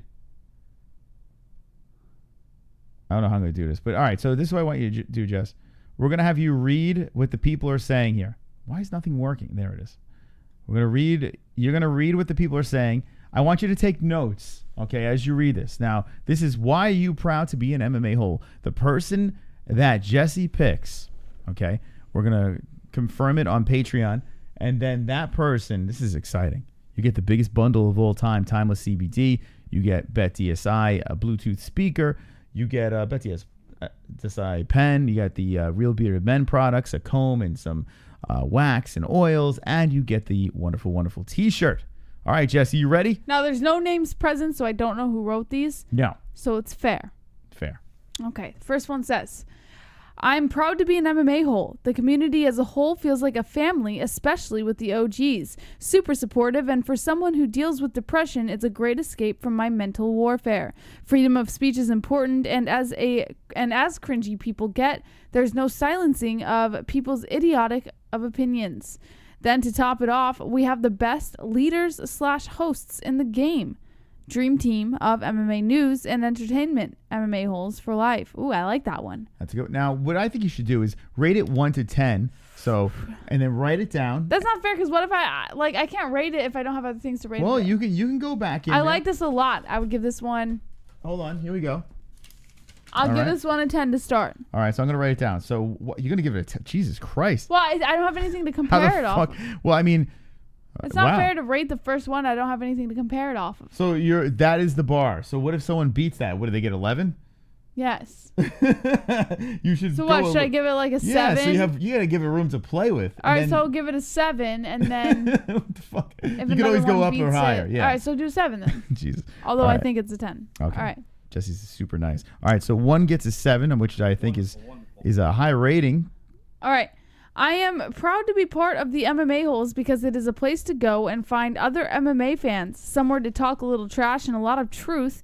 Sometimes when you just want to talk MMA, it's hard because unless you are dedicated and love the sport, you just don't really know shit, lol. So you get some pretty mundane conversations and tons of dumb questions about simple stuff. But when you show up here, you find knowledgeable people who truly love the sport and know what they are talking about. At least most of us, laughing face. I was literally hooked the first time I watched this and have tried not to miss a show. You guys have humility and a great sense that you are a part of something bigger than just a swing-in for one-night stand type of show. I am proud to be an MMA hole and tell anyone who will listen all about you guys. It's really is amazing what you have created, and also very inspiring to see someone have a dream and bring it to fruition. You two have found in one another a great partnership, and in doing so, you have given us one hell of a show every time you guys go live. Thank you, Mystic Moss and JBH. Man, I really love this one a lot. This one is actually, I didn't know we had smart people. Like, I'm actually kind of like, I'm going to give this embarrassed. one an 8.5. All right, this is an 8.5. All right, that was actually, that was I like pretty that good. one a lot. All right, All right, number so three. that was number 2. Okay, submission number three. I'm proud to be an MMA hole because we are a community of fans that can speak our minds, talk shit, then say we love each other all in the same conversation. We are a unique community that breaks the mold of race, sex, religion, etc., all for the love of seeing people get the shit beat out of them. Love you, Chris and Jesse. Aw. I like that. Very sweet and to the point. To the point, she get extra points right there. And we got PBR Street Gang. Hi to all the wonderful, wonderful people out there. Hello, PBR. Hola! Wonderful, wonderful. What's up, PBR? Thank you, man. All right, so that was number 3 out of 10. I like that it's sweet and to the point. You know, like, I'm going to give that one a 7 as well. Okay, so that is a 7. All right, ladies and gentlemen, vote along at home. This is why are you proud to be an MMA hole? This is from our patrons, and thank you so much to our patrons for supporting us. Really appreciate it. You guys are all wonderful, wonderful. All right, number 4. Wonderful. I am proud to be an MMA hole because of the community and Chris and Jesse. You are all like my second family. 2 years ago, August 22nd, 2017, I would never have imagined the friendships I formed within the community. All of my friends are moved away or dead. Oh, that's horrible. Jesus my Christ. family members moved away, and I have not seen them in 5 years. After I joined this community, I'm not alone anymore. So Chris and Jesse, thank you. Whether I win or not, I don't care. I wanted to tell you how I feel. I love you guys. Man, I have to give this one. Wow. I have to give this one an 8.75. That is that is heartfelt. And you can tell that I love person it. was just being genuine. Absolutely. Wow. That is actually, I don't remember who the hell wrote. I know who wrote the next one, but I don't remember. Wow, that's pretty good. I love that one, That's man. submission number Whew, 4. that one touched me in the heart. Damn. Right in the heartstrings. Oh, you son of a bitch. Whoever that was, you son of a bitch. All right, number 5. I'm proud to be an MMA hole because it means I finally have a family. I was raised as an orphan. Oh my God, what are you guys doing to me? Let's go. Bring out the tears. I was raised as an orphan and was subjected to routine daily beatings. Oh my God. Oh my God, here we go. The pain from these beatings still linger to this day. Oh, how I wish I had some CBD to help deal with the pain. As an orphan, I was moved from home to home and had to wear hand-me-downs. Oh, Sometimes they were women's clothes. They made me wear blouses and everything. Oh, how I wish I had a shirt that belonged to me and only me. Oh, how being an MMA hole gives me so much pride. Shout out to Chris. Such a good bloke he is. And shout out to Jesse. So beautiful and down to earth. And shout out to Mikey, Ann, Drunk, Frank, Mike H, Vladimir, and all the rest. P.S. I never won anything before. I once found a quarter outside on my lawn, but that's it. Please bless me with this gift. I love this show. I would die for the MMA. They would die. Why would you do that to me? They would die for the. Oh my God, Jesse. Give this an 8. Oh, Let's wow. go 8 on this one. An 8. All right. So far, the highest score is 8.75, number 4. And wow, this person would die for you, and you just gave him an 8. That's terrible. Okay. What do we That was fucking hilarious. Okay, it's number 6. Proud to be an MMA hole because free speech matters. The holes are on the front line of the censorship wars. I love that one. Yeah. Love it. I'm going to go 8.25. Wow. Love it. 8.25. Great. Now, what was the reason for getting a little higher over there? I like that it was sweet and to the point, and you know how it is. It's real, right? On the front line. You for don't the have to censorship. fluff me up, but at the same time, you just know. I like that. There you go. Number 6. Number 7. I'm proud to be an MMA hole because they are the realest UFC commentary team on YouTube and TV. Rather watch the commentary than watch the actual fight. Oh, look at it. Doesn't even want to watch the fights. Loves watching us instead. Oh, man, Jesse. I'm going to go... I'm going to go 8.25 on this one as well. Wow, so we got a tie, 8.25. Okay. So right now we have a 7, an 8.5, a 7, an 8.75, 8.25, 8.25. We're going to the number 8th submission. I am proud I found the MMA holes. I love the content. Unique. I will continue to support until the wheel falls off. All right. 8.5. Wow. Oh, 100%. my God. That beat the last two. The fact that you said you'll support until the wheel falls off, done. 8.5. That's a baller move right there. That's what we need. Hardcore motherfuckers. And wow, 8.5 on number 8. All right. Number 9, I am proud to be an MMA hole because your show always makes me laugh. You guys have such good chemistry together. You are great at fight commentary. You guys are my family, my dysfunctional family, and I love you guys. Your show is like no other MMA show on YouTube. Aw. Huh. I love that you interact with your community. You make me feel good when I am feeling down. You care about us, your viewers. You tell it how it is without any bullshit, and I like that. You have made me a better person. You have made me stand up more for myself and not let people walk all over me. Yes! Wow. I like that you make me part of the show when I call in. I am an MMA hole for life and proud of it and lick my balls. LOL. All right. Wow, look I at that. really like that we made someone stand up for themselves, so I'm going to go 8.5. Whoa, another 8.5. I like that one. Nice. All right, so now we have one more. This one came in a little bit later. So let me go to our inbox. And Number 10. Number 10. Hold on, let me pull it up. And thank you to all the submissions. We really appreciate it. Each and every one of you for doing this. It's a lot of fun to hear, the people just, appreciate what's going on over here, and it's just nice knowing that people are having a good time. All right. I am proud to be an MMA hole because I fit in with a bunch of misfits who I consider my family. Wow, Jesse. Shit. Here we go. We may argue, bitch, and moan, but we always stick together when we get shit on. That's very true. I love the show because it's fun, it's entertaining, and it's different than any other MMA shows out there. Other MMA shows try to copy Chris and Jesse, but they don't even come close. Yes! You caught me there! You guys are the best. I love JBH like a sister to me. She is full of energy and full of passion and works hard behind the scenes. And Chris is our fearless leader. Tries to keep us on track, LOL. He makes the show really fun. And Chris and Jesse do great fight commentary, and I like it better than the UFC fight commentators. MMA holes. Wow. Number 10, what do you give that score to? I'm going to go 8.5 on this one as well. Wow. Shit. All right, so the last three, 8.5s. We got a super chat coming in from the Acumen. Can Conor beat Khabib in the rematch? Oh, fuck yeah. Whoa, easy. 10 more likes played with I love these. These are fantastic. Oh, you know it, Niall. He won one round the first time, and the next time he wins all the rounds. All the rounds. All right, so there are the votes over there. Okay, so we have a 7, 8.5, 7. There's a lot of 8.5s. 8.75. Which number was number 4? All right, let's go back and would look at be number the 4. winner. All right, Hold on. so we got to go over to Patreon. Wait, let's look at number 4. Here we go. We Number wanna 4. Read it again real quick. I'm proud to be an MMA hole because of the community and Chris and Jesse. You are all like my second family. 2 years ago, August 22nd, 2017, I would never have imagined the friendships I formed within this community. All my friends are moved away or dead. God, that really got me, man. because I have no friends. You know, like I think I kind of like feel from a little bit.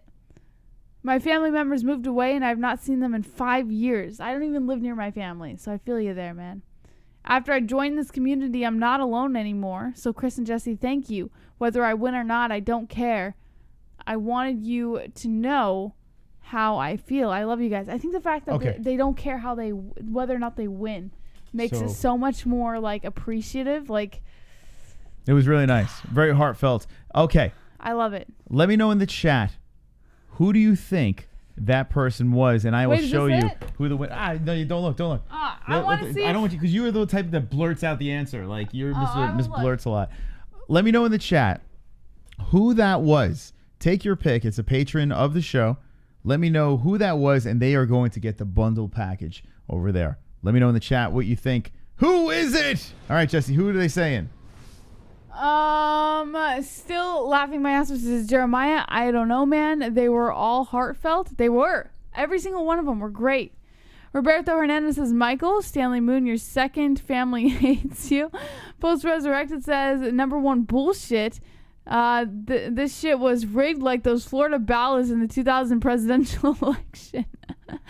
No fucking clue. Sounds like me, but I'm not in this, says Drunk Savage. It was DB Cooper, bro, says Law of Vigo. Crumpty Dome, Mikey, but we all think the orphan should win. Lad says the dudes whose friends took an L. Orphan, tranny midget orphan for sure. It was John Anik. I got 8.5, says Roberto. Nice. And it says it was Michael Anzalone. It wasn't Michael Anzalone? Ladies and gentlemen, it was Michael Anzalone getting the win. Michael Anzalone. Yeah. Touch my heart, Mikey. Well, I gotta say, all of these submissions were freaking fantastic. I loved every single one of them. So it was tough to choose. But thank you, guys. And we'll be doing more of these, especially the patrons. The patrons, we're going to be giving way more because you guys, I mean, you donate every month. I mean, you literally every time every month we know that you guys are supporting us, and we really appreciate the consistency. Everyone that donates, we thank you so much. We wish we can give to everybody. Yeah. We will be doing some more giveaways, and the next pay-per-view we'll do something. We'll put something together. But Michael Anzalone, congratulations, and he even donated the... He gave it to Drunk Savage. So Drunk Savage still got something out of it, and he's a patron. Yeah, so shout out to everyone. We really appreciate your help and your support. And Michael Anzalone, you're getting a big-ass little goodie package. We want pictures. We want nudes. We want, like, Max Holloway penis. And, yeah. Okay. That's awesome, man. That was fun. Let me know in the chat with the yes or the no. Poor orphan gonna jump off a bridge now. If you want more of these, we'll ask different questions like why are you this or why are you that, and let us know in the chat if you would want more of that. Final thoughts, and we'll be seeing you at Triton Fights on Friday. Give me a prize, bro, says Law of Vigo. The orphan should win. Maybe the orphan will win next time. And he says, yeah, we need pics, Kainoto, 7 inches, or get the fuck out. Post Resurrected, so Mike gets 2 shirts. No, Mikey gave the first shirt donation to Drunk Savage, so he's just getting the patron giveaway. So don't worry. Drunk Savage says, sure, why not? Jeremiah recount. Greg Odom Blaze says, rigged for Anzalone. What?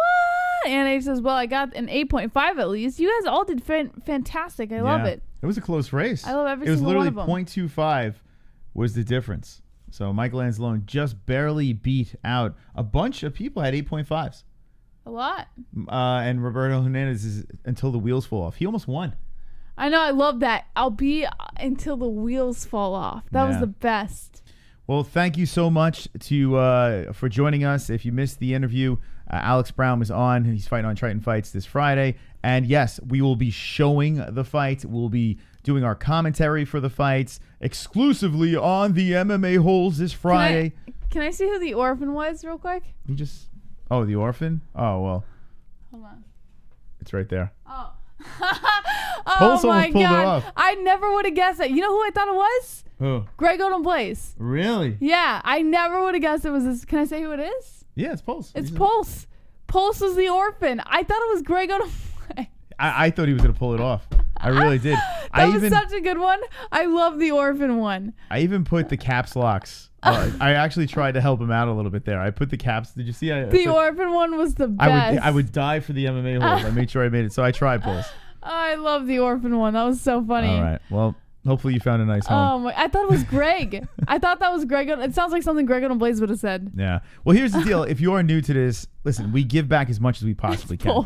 We definitely don't make as much money as a lot of these other YouTube channels or these people that are working for ESPN or Vox or any of that stuff. So if we can, we give back. So thank you so much for all your support, and we'll give back as much as we possibly could. Stay tuned for some more stuff, and JBH, say the words. Boss Coker thought it was Sean Hart. Mm-hmm. Oh, yeah, Sean's not in it. All right. Don't be an a-hole. Be an MMA hole.